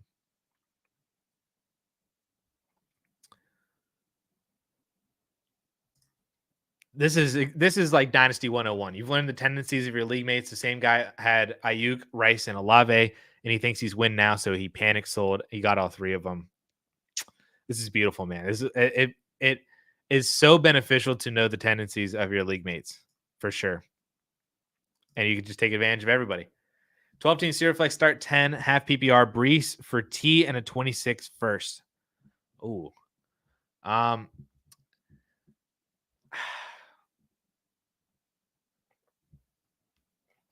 lean towards the Brees side on this one. Higgins is rising. I don't know if I love the 26. If this was T and a 25 first, I'd probably go towards the T Higgins side. But since that first is still 2 years out, we don't necessarily know where it is or who it's even going to be. I think I'd lean the Brees Hall side on this one. If you are rebuilding, though, I would take the T and the 26 first, though, if you're just like flat out rebuilding. But if you're competing, you already have Brees, I'd probably just stick with the Brees side. I also, on the flip side, I wouldn't do this the other way. Like I would not use T in a first to go up and get Brees. So this is probably one of those trades where I'm just keeping whichever side I already had. So if you already had Brees, keep that side. If you already had T, keep that side. But I think I'd feel more strongly about this if it was a 25 first. Thoughts on flipping Knicks for McCarthy in a 1-year rebuild? There's a little extra risk for me since my only other startable quarterback at the moment is Trevor Lawrence. Honestly, I don't hate it. The only risk I think that there is, in addition to this, is that McCarthy may not start next year. So we may be waiting even longer for him to actually have some realized production for the value. I do think that JJ McCarthy is a better quarterback than Bo Nix. He's obviously in a better situation. But there might be upside with Nix that if he were to start performing better, or like I said, if they were to add weapons in the offseason, and then Bo Nix is becoming a very popular like year 2 breakout kind of thing, that could raise his value to where you could get McCarthy plus. So that would be the only other thing. In a vacuum, I would take McCarthy over Bo Nix. But I wonder if there's a way that you can maybe get more, or if this is something that you could do in a few more weeks or even in the off season, to where that allows you to see what Bo Nix is for the remainder of the year, or see if they do anything in free agency or have any ties to him, or rumors tying him to a wide receiver in the class, in the 25 class. Jose, any tight end buy suggestions for possible contenders? Currently 5-2 in second place in a 12-team Superflex dynasty. Jake Ferguson, David Njoku. I would love to get Trey McBride, but he's probably too expensive. Low key, Mark Andrews. Mark Andrews, I think, would work because I think he's cheap. Kraft might be interesting. Evan Ingram works. Yeah, those are probably the 5 guys that I'd go after and see if any of them are on rebuilding teams or are more cheaper to acquire than some of the other guys. 12-team, 1 quarterback. I'm 6-1 in first. Should I trade JSN at first, second, and second for Garrett Wilson and Josh Jacobs? Wow. Yes, I would take Garrett Wilson in the Josh Jacobs side. I basically view this as JSN and a first for Garrett Wilson. Give me Garrett Wilson. 2 seconds for Josh Jacobs. Give me Josh Jacobs. I like it. CK, happy Friday, my man. Would you start Tua or Geno this week? Give me Tua. That's close though.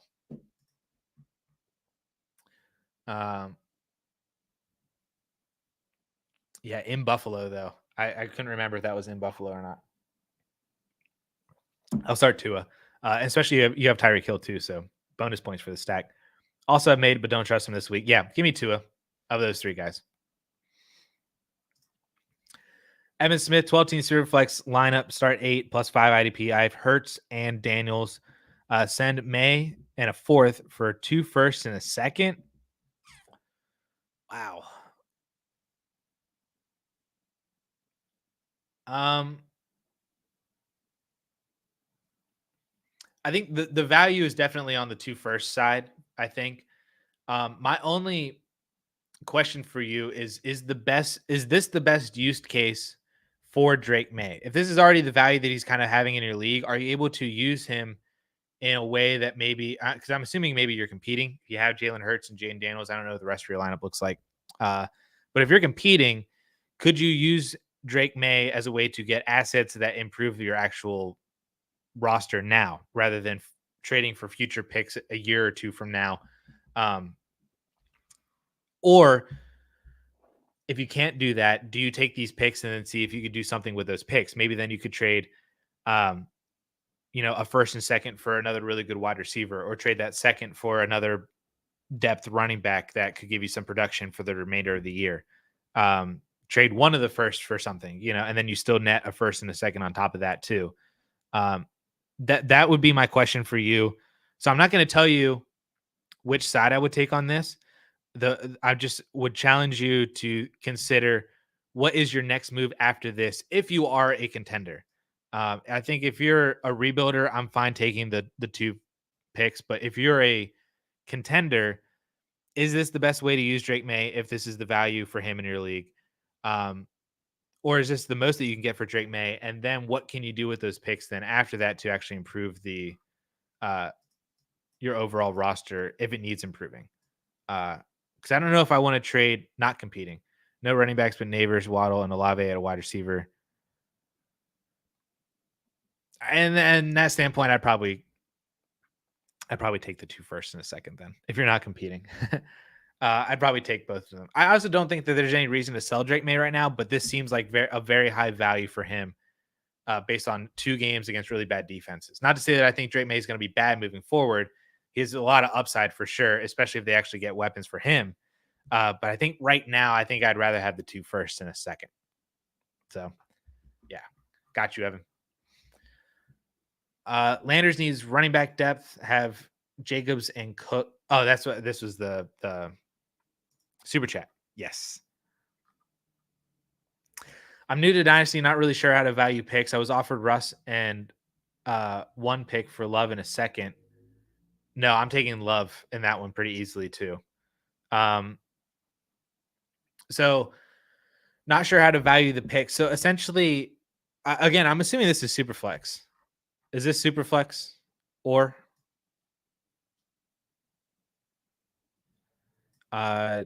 just gave up Jones, Downs, and a first for Brees? Did I mess up? I have the best team in the league, but we're all new to Dynasty. No, I think that's a good one. This is a much better deal than trading Love or Goff away. Again, I'm assuming this is super flex. But yes, I like this a lot. To go up and get Brees. Quarterbacks, especially top 15 or 16 quarterbacks like Jared Goff are, and especially top 5 quarterbacks like Jordan Love are worth multiple first round picks. Again, assuming super flex. Even in a 1 quarterback though, like Jordan Love is definitely worth a first round pick in 1 quarterback leagues. Goff is probably a high second, but then that also devalues Russ in these trades too. So, it's kind of hard for me to say like here's how to value picks, but like that's kind of like where quarterbacks land in terms of value for picks. Because in Superflex, Jordan Love is probably worth about 4 first round picks. Jared Goff's probably worth about 2 ish, maybe one plus. And Superflex league. So that's how to value those quarterbacks with picks. Nick has a rebuild team in 12-team Superflex, start 10, sitting 3 and 4. Running back heavy with Walker, Gibbs, Hall. Best wide receivers are BTJ and Marv. Build and draft or move the running backs. I would move all of the running backs. I'd move every single one of them because this is the best time to do it too. So I would move all of them for better quarterbacks or wide receivers. Um, maybe depending on where your picks are, you could try to go after quarterbacks. If you could also get like Tet or Luther Burden in next year's class, then maybe wide receiver isn't as much of a need because I have more confidence in them than Shore Sanders as prospects. But it also might be easier to move those running backs for wide receivers right now, especially if you can move, you know, uh, Walker for Rashee Rice plus or Gibbs for Nico right now or Hall for Nico, could you still buy low on Puka even after last night? I think it's probably easier to get to wide receiver. And if you could build out an elite wide receiver core and then also then just fill in wide receivers, obviously we'll need better ones than Nix and Levis to actually compete, but it might be easier to go to the wide receiver position than quarterback. But I would be selling all the running backs right now if you're already rebuilding in your 3 and 4. Because you won't get nearly enough value for them in the offseason as you would compared to right now when they're actually producing.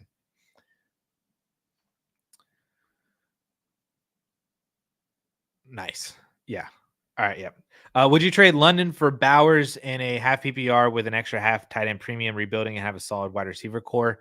Yeah. Give me Brock Bowers in that instance. I'll take Bowers with the extra little premium on top. Which tier do you value Puka in? He is in the very big tier number 2. So tier 1 for wide receivers has gotten a lot bigger, but it's still Jefferson. This is not in like any specific order. I'm just listening to the names as they come to my head. Jefferson, Chase, Lamb, Amon-Ra, Neighbors.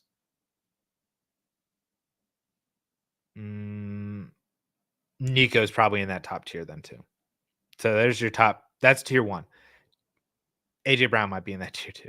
There might be, that's like tier 1, I think, is those 5 are tier 1. Tier 1B might be Nico and AJ Brown because their production is so insane. But they're slightly older. So they may not be as valuable as the other guys, but they're, I think, more valuable than Marv and BTJ and London and everybody else like that. But then Puka would be in that. Puka is probably at the top of that tier 3, ahead of Marvin Harrison Jr. and BTJ and whoever else you want to throw up into there. If it's London or Garrett Wilson still or Rashee Rice. But Puka is basically at the top of that tier 2, about to be in tier 1B. Like if he strings together another 1 or 2 games like he did last night, he's like right in there with tier 1B, and then would also then be working his way up to getting into tier 1. So he's a top 8 dynasty wide receiver that is just going to climb back up because he's healthy. Jamie's helping everybody to hit that like button. Appreciate you, Jamie. Should I trade Marv for AJ Brown in an Empire League? Yes, I would take AJ Brown in Dynasty. Did you and Russ start Puka last night? We did not. That was on me. I usually set the lineups. I did not start Puka. That was one of these situations where I was like, do I? First week back, he might have limited reps. We had Jalen Waddle with Tyreek Hill coming back against a bad Cardinals defense. DJ Moore is getting the Commanders. And we have a bunch of other running backs that fill in flex spots then too. So I was like, do I start Puka? I ultimately did not click on Puka's name, so I did not start him. Feels bad. I was overzealous when clicking boxes and accidentally traded Waddle, Pittman, and ETN for Kyron and Deontay Johnson on a scale of trash to worst trade ever. How much did I overpay? Honestly, I really don't think you overpaid all that much. Like, of course, I would take, but like Pittman and Deontay, I think are pretty similar. So then it's Waddle and ETN for Kyron Williams. I really don't think you overpaid that much. I would not have you on the scale of trash to worst trade ever. I would probably have you more in terms of like just bad. You'd be in the meh to bad range, I think, of overpay. I really honestly don't even think this is a bad deal. And I would totally fine getting Kyron and Deontay for this too.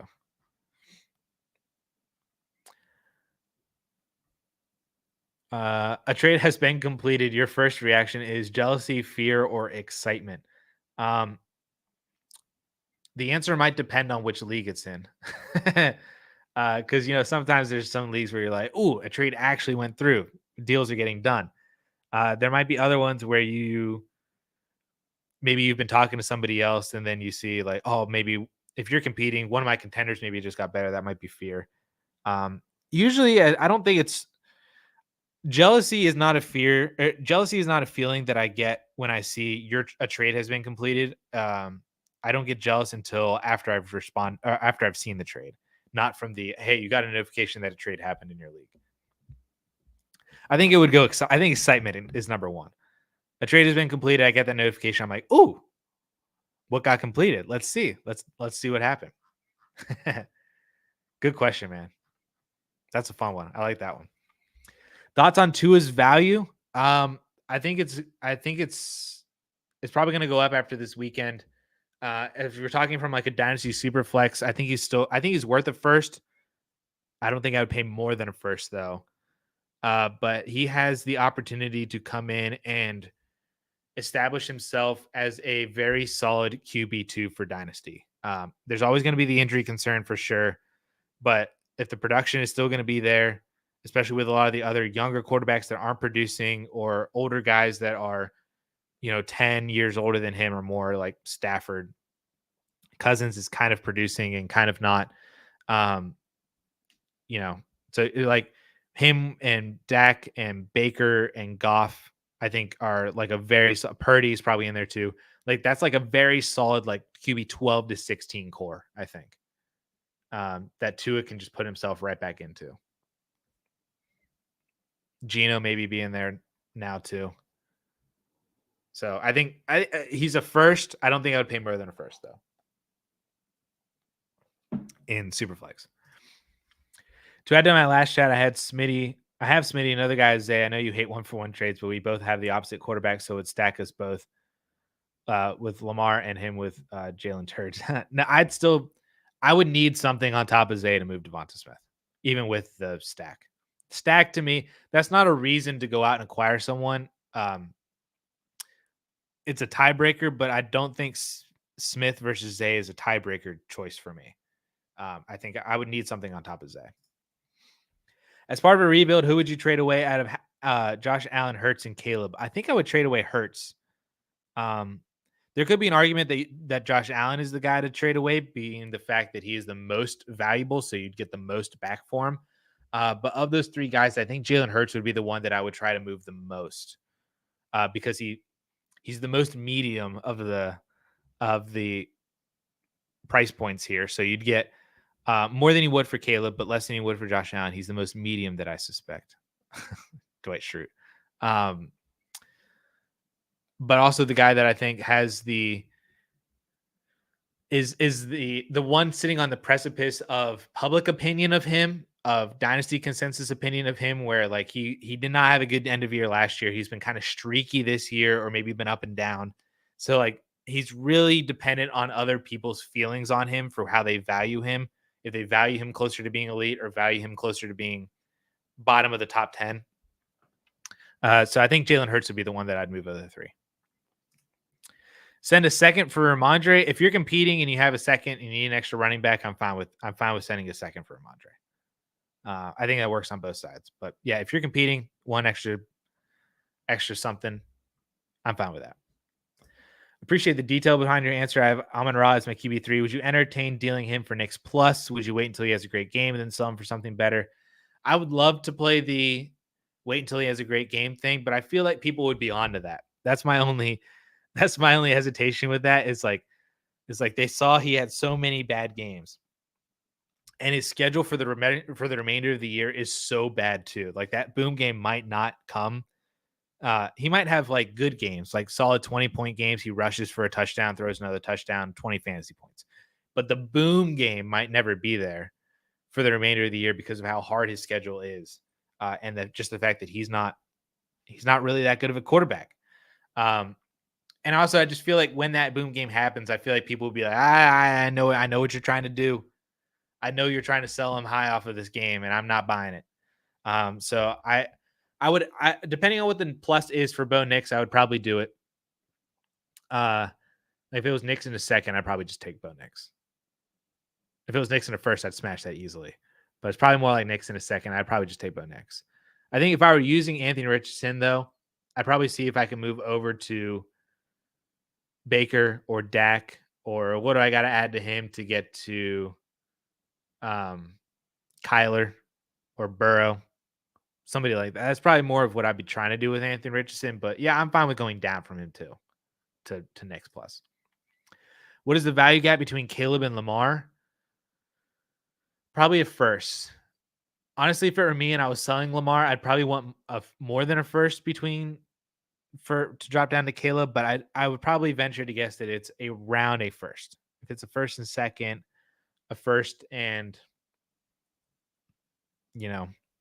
insert some player here, some solid guy here, then I'd be on board with that too. But I'd venture it's probably a first and some other plus.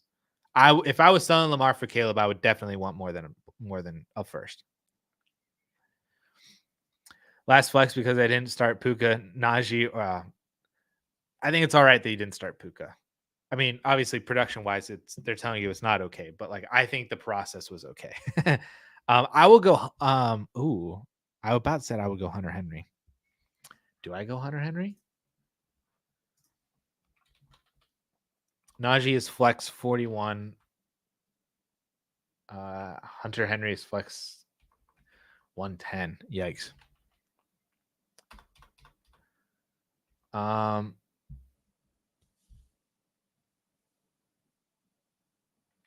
pretty into starting Hunter Henry. Najee is going to have the touches, but against the Giants defensive line, are those touches going to matter? Low key, I think I want to start Hunter Henry. If it were me, I would start Hunter Henry, I should say. But Najee feels like the safer play.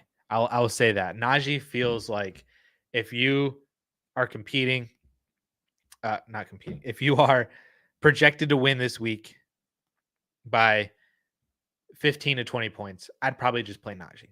If you are projected to lose, I might swing for the fences with Hunter Henry and hope that he, has another kind of PPR game, maybe falls into the end zone as well, puts up a 20-point tight end week. That'd be awesome.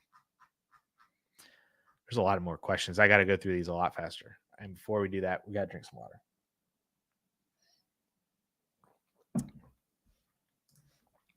I will start Tua here.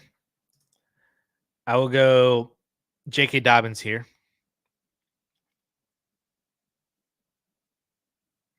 I am so excited for the election to be done so I can stop getting texts about voting for either one of these guys. I'm so excited. It's so dumb. 6-1 contender. I have Kelsey and Hawk in a 0.75 tight end premium. Do you smash accept Andrews for Troy Franklin in a second, or do you wait for injuries before moving 25 picks? Ooh.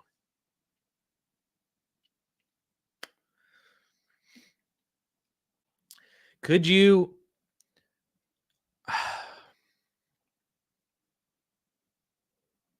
I love Troy Franklin so much, but I love Mark Andrews too. And the second, I think, is just right where he's at. I would, and a 0.75 tight end premium, I'll take Mark Andrews for that. And then maybe you could explore trading Kelsey for more? Question mark. So then you have Andrews as your kind of starter until Hawk comes back. Because Andrews and Kelsey are probably not that far off. Andrews is the tight end 11. And Kelsey is the tight end 15. Now, that's in just regular PPR. I don't know about the 0.75 premium. Man. They're both averaging basically the same number of PPR points. So I feel like I would take Andrews, maybe try to see if you could sell Kelsey for more, and then see where you're at whenever Hawk comes back. One flex, PPR, Tracy, Franklin, Shepard, or Tolbert. I will go... Or pick up a tight end to flex like Ingram, Komet, or Ferguson. P.S. We don't play tight end position in this league, but we can flex them. Okay. So I'm probably going to end up being a tight end. So I'm going to check with what Paulson's saying. The answer in my head before we go through this is I'm going to play Ferguson. So we're going to start that. Ferguson, flex 65. Ingram, flex 63. They're back to back. Komet, flex 76. So he's the lowest. So far it's between Ingram and Ferguson. Tracy is flex 64. He's right next to Jake Ferguson. Franklin is way down. Shepard, way down. Tolbert, flex 68 or 83. So for Paulson, the question is between Ingram, Tracy, and Ferguson. They're literally flex 63, 64, 65. Those are those three. Everybody else isn't really in the conversation. I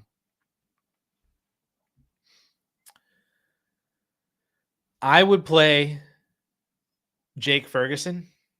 I don't really like Tracy against the Steelers' run defense with Singletary probably back. I don't like that. So it's between Ingram and Ferguson. I'd probably go Ferguson, but Ingram has another good opportunity too. Maybe becomes more of a top target, especially if Jair Alexander is going to shade on BTJ. So maybe you do go Ingram there.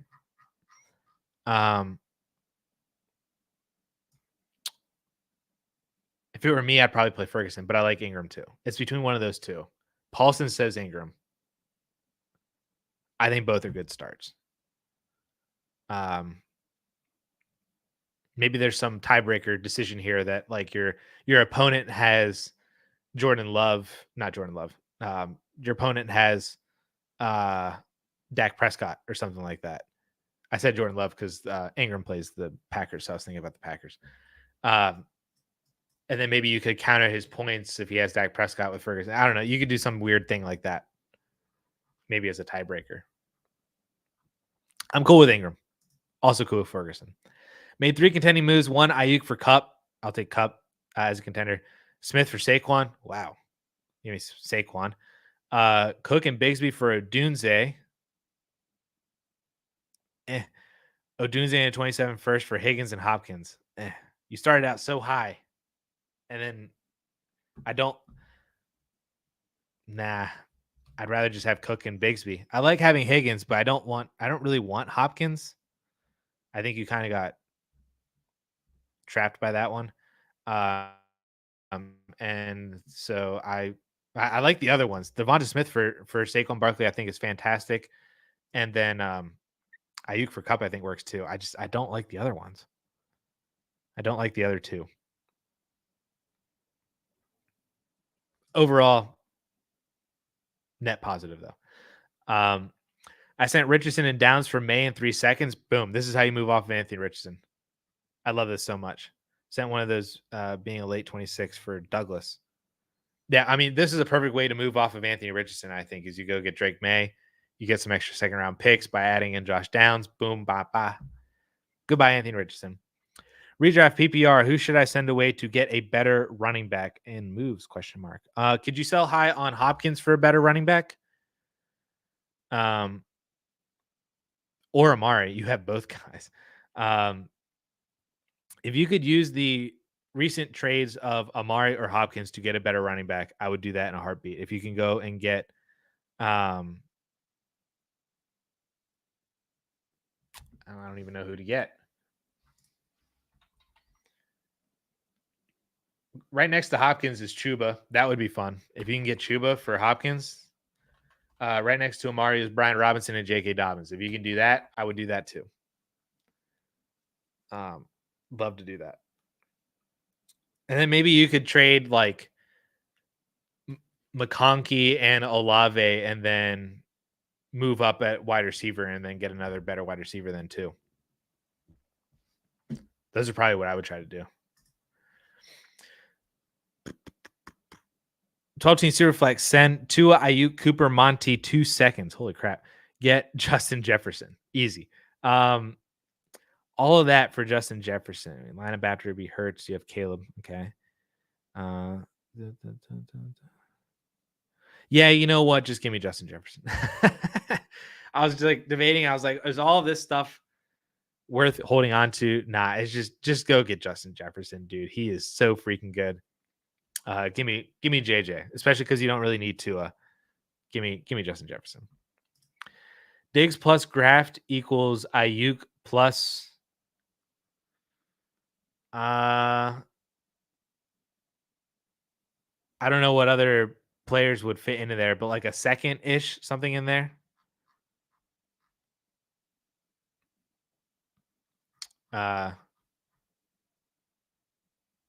Yeah, something around a second, I think would be the plus that's in there.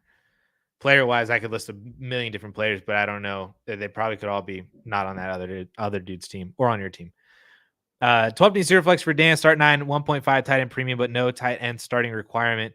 Give Devonta, get McBride. McBride's contract would save me about 2.5%. Devonta's my wide receiver 5. All right, I'm in. I'll take Trey McBride. I feel like their production is probably pretty similar, especially in a 1.5 tight end premium. If it saves you a little bit in your cap for your contract, then that works. Devonta Smith is your wide receiver 5. So move over your wide receiver depth over to, you don't necessarily need to start the tight end, but McBride probably scores very similarly and saves you on the cap. I'll take Trey McBride there. I like that one. Jalen Waddle. See, I didn't think I overpaid either, but everyone told me I was wrong. I'm done with Pittman. Done. I believed in them. I gave him draft capital. He gave me nothing. I love this reaction. This is like the perfect reaction. To be fair, my wide receivers without Pittman, Waddle are still. Go get Kyron Williams, dude. That was. I honestly don't really think that you overpaid. I agree with you on that one. I traded Chase Brown away for Pacheco. What do you Pacheco for sure. I am easily taking Pacheco over Chase Brown, even if you have to wait a few weeks for him to come back.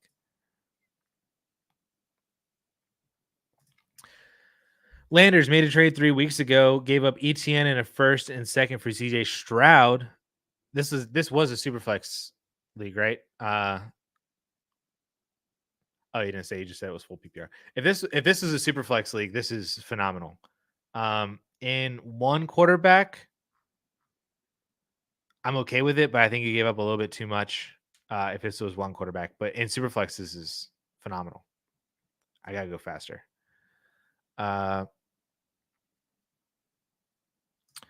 Mark Andrews or D-Hop in my last flex spot this week. I'll go with Mark Andrews. I don't think I want to trust DeAndre Hopkins in his first week with the Chiefs. So I'll go with Mark Andrews. And then Cousins or Russell Wilson.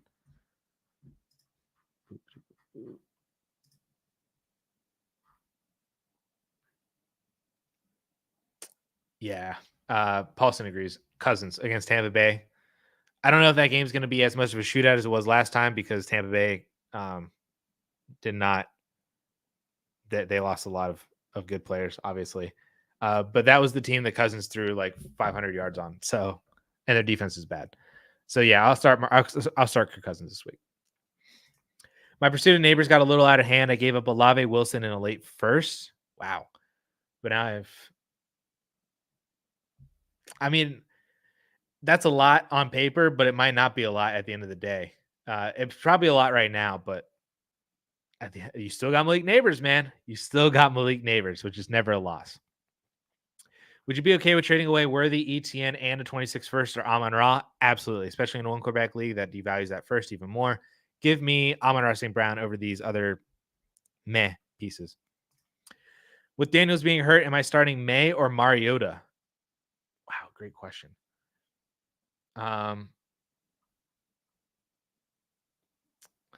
Ick. I think I would start Drake May. The Bears defense has been really, really good. The Jets defense on paper, good. But for the past couple of weeks have not been good. So I think I would start Drake May over Mariota.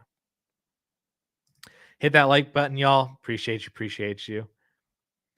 Mike, one quarterback PPR. Is it 25 second enough to get Terry McLaurin, or do you probably need to? It probably needs to be 2 seconds. Honestly, his value is probably a lot closer to just being a straight up first in a one quarterback league than a second or a couple of seconds.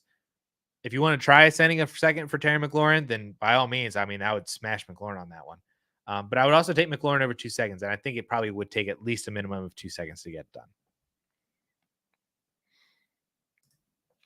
I was at the Steeler game Sunday. Russ helped the passing game, just like we said. Best win in recent history. I feel good about being a Steelers fan after that game. Like, I'm actually excited. Russell Wilson makes me excited. Would you trade a potential top 4, definitely top 6, 25 first for Tyreek or Kyron Williams? Contending team fears that the top 4 picks are in a lottery where they can change. Ooh. Yeah, I get what you're saying.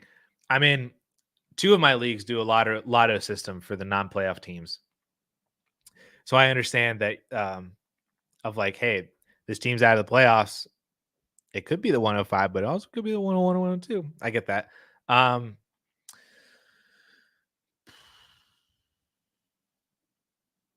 If so there's 2 ways to look at this. Do you need Tyreek or Kyron if you're that much of a contender? And if you really need both of them to where you're trading away a first round pick, are you really a contender? I'm in between both of those without seeing your roster um or what your record is right now. I can't say for certain if either one of those are even the case. I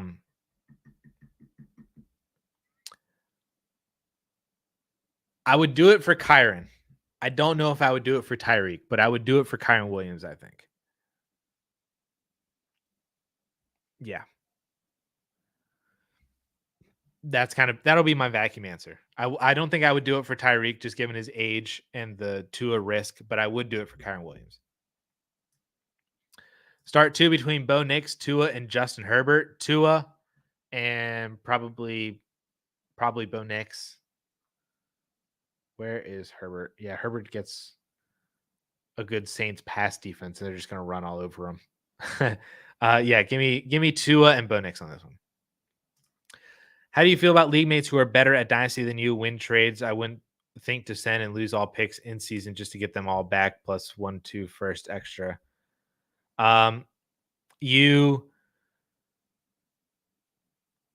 learn you need to learn what they're doing and then try to replicate it. It's kind of like one of those things where, if you play a sport, you'll never get better if you're constantly playing against people that are worse than you. But you will get better if you play against people that are better than you, because then you adapt, you learn, um, you just improve by playing against people that are better than you, and you play to their level. So from a dynasty standpoint, if you are in leagues and you are watching this happen, you need to take note on what they're doing and then try to learn it and then replicate it as well. It's not a bad thing to not be the best dynasty player in your league, but it is a bad thing if you aren't one of the best dynasty players in your league and you are not actively getting better yourself by learning from the other people. So, I mean, I play with really smart dynasty managers in all of my leagues, home league, trade addicts leagues, salary cap leagues. I play with some really smart dynasty managers. I don't know. I would not say that I'm the best one in every single one of the leagues. Maybe in my home league I am, but my other friend is really good. He would look at the trophy. This trophy is our home league trophy back here behind us, the big one that's above my head. His nameplate is on it more than mine, so he would say he's a better dynasty manager. But and that's one of the leagues where if you were in here earlier, I was losing the semifinals a lot. It's that league, dude. It's always the home league that screws me over. But I won last year. That's why I have the trophy. But yeah, learn from them, replicate what they're doing, keep notes, and just follow along with their process, and you will then in turn get better. Maybe you don't get better to where you're better than them, but you're better to where now the gap between you and everybody else in your league is also a lot bigger, and then you can start making moves before the other guys, and you can start doing everything too, just like what they're doing. Would you add to Mahomes to get to Jordan Love? Yes, I would. I would be willing. I don't think I would add a first to Mahomes to get to Jordan Love, but a couple of seconds, some other player that is kind of maybe a win now piece or a rebuilding piece that kind of hovers around a first. Then I would be willing to add to Mahomes to get to Jordan Love. Is there anything you can do with Godwin on a rebuilding team? Couldn't get a first for him pre-injury. Nope. No, you're probably screwed. I shouldn't say screwed as in like he's just going to die in your roster, but Godwin actually might be a good player to have as a rebuilder. Maybe it's unfortunate you couldn't get a first for him pre-injury, but like he's a good asset to have in that he's not going to hurt you by scoring points. His value could go up from here so that you could sell. You'll be able to sell for more than what you can now later. Maybe you can't sell for more than what you could have 2 weeks ago, but I think he's fine. You might just be you're probably stuck with him for a while because the contenders don't want him because he's not scoring points. Other rebuilders don't want him. You're just gonna have to hold on to him until he comes back and starts scoring points again. Do you like Hunter Henry over Ferguson or Ingram? No, he would be behind both of those guys. I have more trust in Ingram and Ferguson. My camera's starting to heat up. It has a little warning sign on there. Out of these players, who do you think I need to start, or who do you think I should start? I need one running back, 2 wide receivers, and a flex. BTJ, Higgins, DJ Moore, Olave, Tingdell. So plug Kareem Hunt into that running back spot. Throw Higgins into one of the wide receiver spots. If JT plays, I would play JT. And then I would play DJ Moore. I think BTJ gets locked down by Jair. That's scary. So I think Kareem Hunt is a smash. Higgins is a smash. JT, if he plays, is going to be good. And I would play DJ Moore over BTJ. But BTJ is a better player than Olave and Tingdell. Traded Goff, CMC, Jacobs, Evans, Gibbs, early 25 second. What the heck? For Marv, BTJ, Odunze, Spears, and a first. I get asked this after 2 hours of being on a stream. My brain is absolutely fried. It's not your fault whatsoever, man. This is a crazy deal.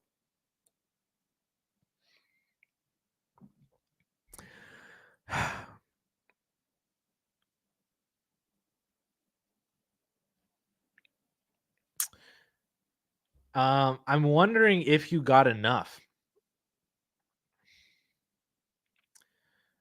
Marvin Harrison over Gibbs. BTJ over CMC. Odunze over Jacobs.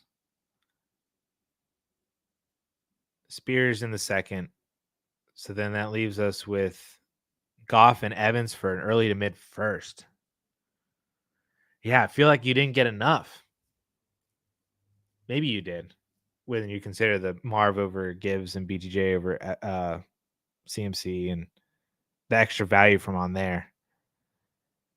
I think this works on both sides, honestly. I think the other team is going to be a massive contender because of everything they gave to you, and I think you're going to be really good for down the road. But did you get enough? That's really the question. I don't know if you got enough. I mean, it's not like you wouldn't have been able to get an extra first on top of this, I don't think. But like you probably could have squeaked something else out. Another kind of Tyjae Spears or maybe you didn't need to add the second. I don't think it's bad. I definitely don't think it's bad. I think both sides made out pretty well on this. But yeah, it just seems like that's a lot of production and then a lot of upside on the other side. Good deal. I like this a lot. Just hurt my brain to kind of break down a little bit. Good running back targets looking to compete. I got 225 first, mid to late. David and Montgomery, always. Brian Robinson, not for so much for first, but it would be Aaron Jones, James Conner, Tony Pollard, Joe Mixon. I would pay a first for Joe Mixon. Really, the other answer is instead of me telling you all these running back targets, because half those guys or even all of them could be on actual contenders that are never going to sell you a running back because you're also contending. But you need to go visit your rebuilding teams, scroll through every team that has a losing record. If any of them have running backs that kind of don't fit a more long-term plan of attack, those are your targets. Those are not so much your targets, but that is your list to pull from. And then you try and see if any of them make sense. If Dave Montgomery is on a rebuilding team, pay a first, or maybe you can get him for less than a first. If Joe Mixon's on a rebuilding team, pay a first, or maybe you can get him for less than a first. Aaron Jones, James Conner, Brian Robinson, any of those guys. The problem is that any good running back target, a vast majority of them right now are going to be probably on contenders already. team hoarding the running backs is in last place and is being super greedy, then I'd say just let him. What running backs does he have? And what conversations have you already had with him about trading for any of them? Would you do Worthy for Downs in a 25-second? Yeah, I think that's fine. It just doesn't like Downs is kind of in the same situation as Worthy, where I mean, is and is not. Like, I don't think Downs has a super high ceiling. Worthy has a massive ceiling. Downs is only going to produce without Anthony Richardson, but Anthony Richardson is their quarterback. A second is just kind of a second. I don't want to go. I don't think I want to break Worthy up, is what I'm saying. I want to move up from Xavier Worthy. Start one flex between Waddle, Mason, and Dobbins. Dobbins. If you only start one of them, I'm starting Dobbins this week against the Saints. Robinson, JK, Kenneth Walker. He's winning at first, plus one of my receivers like Flowers. Then don't trade with him. That's the easy answer. If he wants that sucks, dude. You're not getting that. Move on to a different rebuilding team and see what other running backs they have.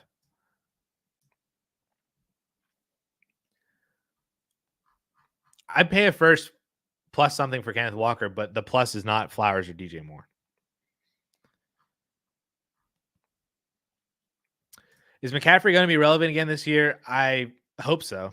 I have a competitive team in its first startup year and punted on running back, so I'm depending on Jordan Mason on this. I do think that Christian McCaffrey is going to be back. You need to sell Jordan Mason probably over the next couple of weeks. Probably as soon as by this time next week, Jordan Mason probably shouldn't be on your team. So trying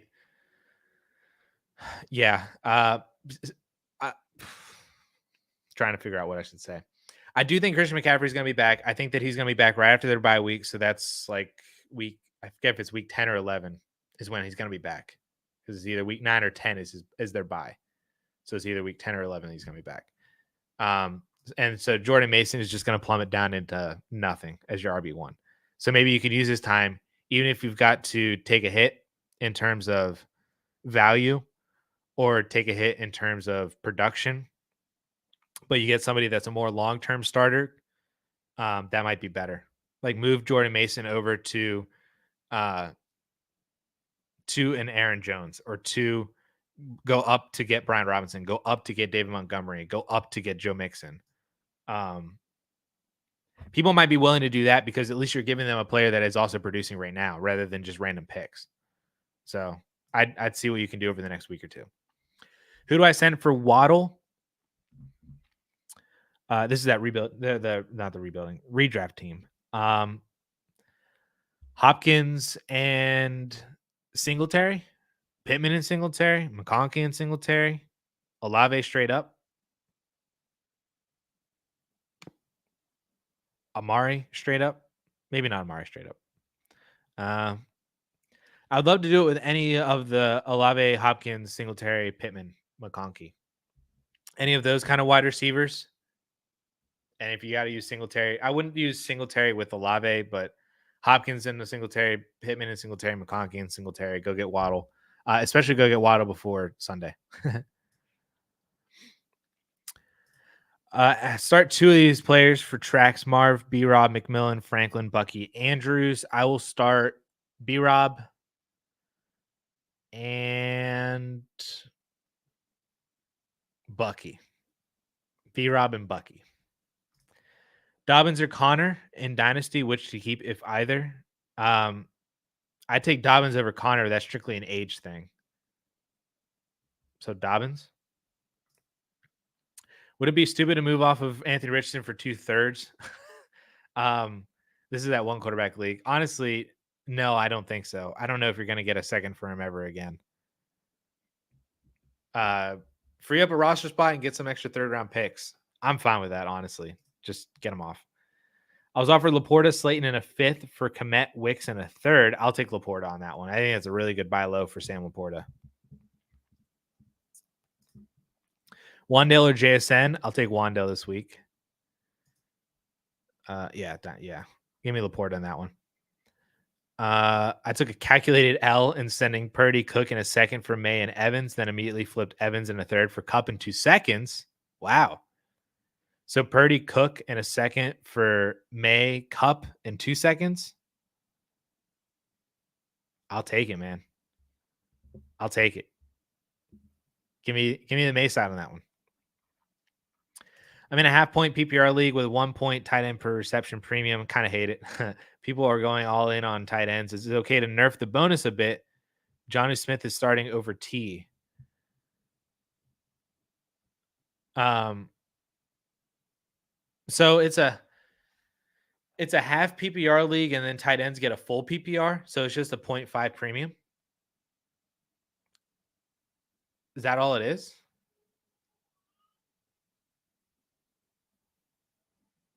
Oliver's awake. Is that how I'm reading it? Or do tight ends get 1.5? Johnny Smith should not be starting over T. Higgins. I think there's something wrong there. And not wrong is in like, I think that's the bonus's fault. I think somebody is overvaluing Jonnu over T. Higgins.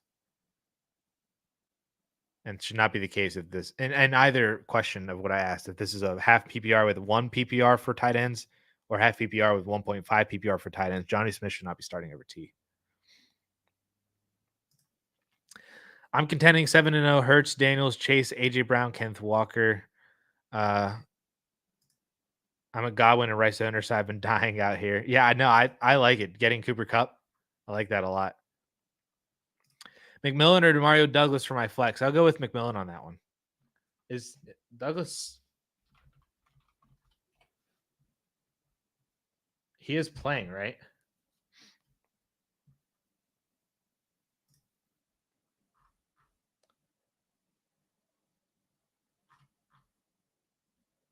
It looks like he's playing. Yeah. I think I'd still go McMillan though. But Douglas isn't bad if he is healthy. Boom. This is how you sell Anthony Richardson. Even if this was 2 weeks ago, this is how you sell Anthony Richardson for sure. In a dynasty league, I have Demont and Kyron, Jalen Wright, Ray Davis. I have Jane Daniels as my main quarterback. Thoughts on this trade? Herbert Franklin in a late first for a top 1 to 4 pick in a 1 quarterback draft. Yeah, in 1 quarterback, I'll take a top 4 pick over Herbert Franklin in a first. Yeah, give me the top 4 pick in a 1 QB league. Kincaid or Otten? Wow. I think I go Otten. Let's see. What does Paulson say? Paulson has Otten as the tight end 8 and Kincaid as the tight end 14. They're both basically projected the same, but Otten has a little bit more touchdown upside. I think I go Kate Otten. Make sure y'all like and subscribe. Addison channel, the GOAT. Appreciate you, my good sir. And that is the end. Man, 2:15, dude. We've been going for over 2 hours. My camera didn't burn out yet, though. It's got the warning sign. All right.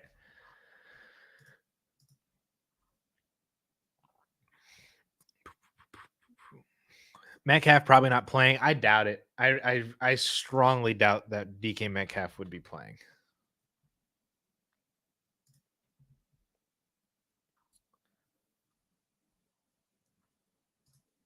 Yeah, he hasn't been practicing.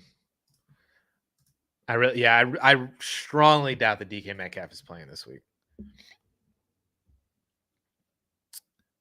I know. I need DK in a couple leagues too. Are we starting DeMario or Bucky? I'll start Bucky over DeMario Douglas. But bada bing, bada boom. I think Laporta will bounce back. I think that's a good enough value to bet on Laporta coming back, especially with Jameson Williams' 2-game suspension. It could be possible that Laporta sees a little bit more upside in volume. The Lions are also throwing like 7 times fewer than they did last year. So maybe some of that seems kind of unsustainable. So maybe they start throwing a little bit more. Laporta can hopefully bounce back up. He's a very young tight end, has that tight end 1 season. I think that's a good buy low price for him.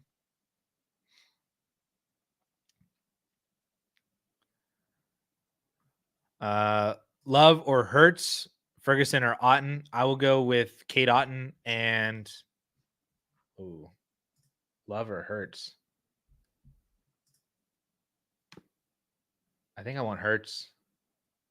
Oh no, Love plays Jacksonville. That's right. Yeah, give me Jordan Love.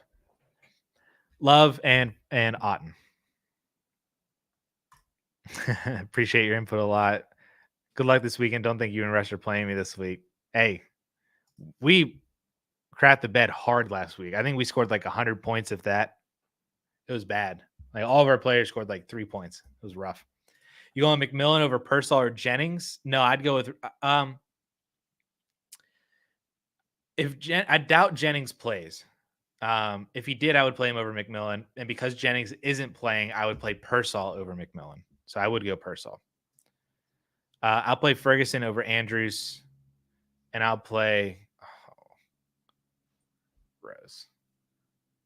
I think the answer is Drake May. I'll go Drake May on this one. Ick. Yeah, I think I think that we're in lockstep on your trade though. That I think it worked out on both sides. I think you're all right. Even if you didn't get enough Exodus, I think that you worked out on both sides pretty nicely. It was a brutal week, Ryan. Chris Olave has cleared the concussion protocol. Let's go. He will play. Hopkins will play. Nice. All right. That will end it all then. Over 2 hours of this. So Otten and Tyler, it was Otten and Love, Jordan Love. Yeah. We got there. What does Martin need to show for me to be confident to start him? And he needs to show consistency, I think, which may just be an offensive issue, but he needs to show target consistency in this offense. If the targets start coming back, but the production maybe not there, at least there could be some sort of buy low window or big, like he's due for the big game kind of thing to where you could start him again. But I'd like to see some target consistency come back into his life. All right. Actually done now. I appreciate everybody for hanging out for the past almost 2 hours and 15 minutes. How often are you live? I go live every Friday, same time, 12 p.m. Eastern time. We usually run until about now, so about over 2 hours because of all the questions. I go through every single question. So every Friday, 12 p.m. Eastern time until about 2-ish. And yeah, that's it. So week 8, Friday AMA is in the books. I hope everybody has a wonderful rest of your Friday, has a fantastic weekend watching some college football, NFL football. I hope all of your fantasy matchups, I hope you win all of your fantasy matchups or lose them if you want to lose them, if you are rebuilding in Dynasty. But I appreciate everybody hanging out. And like I said, I'll catch you all again next Friday, 12 p.m. Eastern time for another AMA stream. Peace, guys.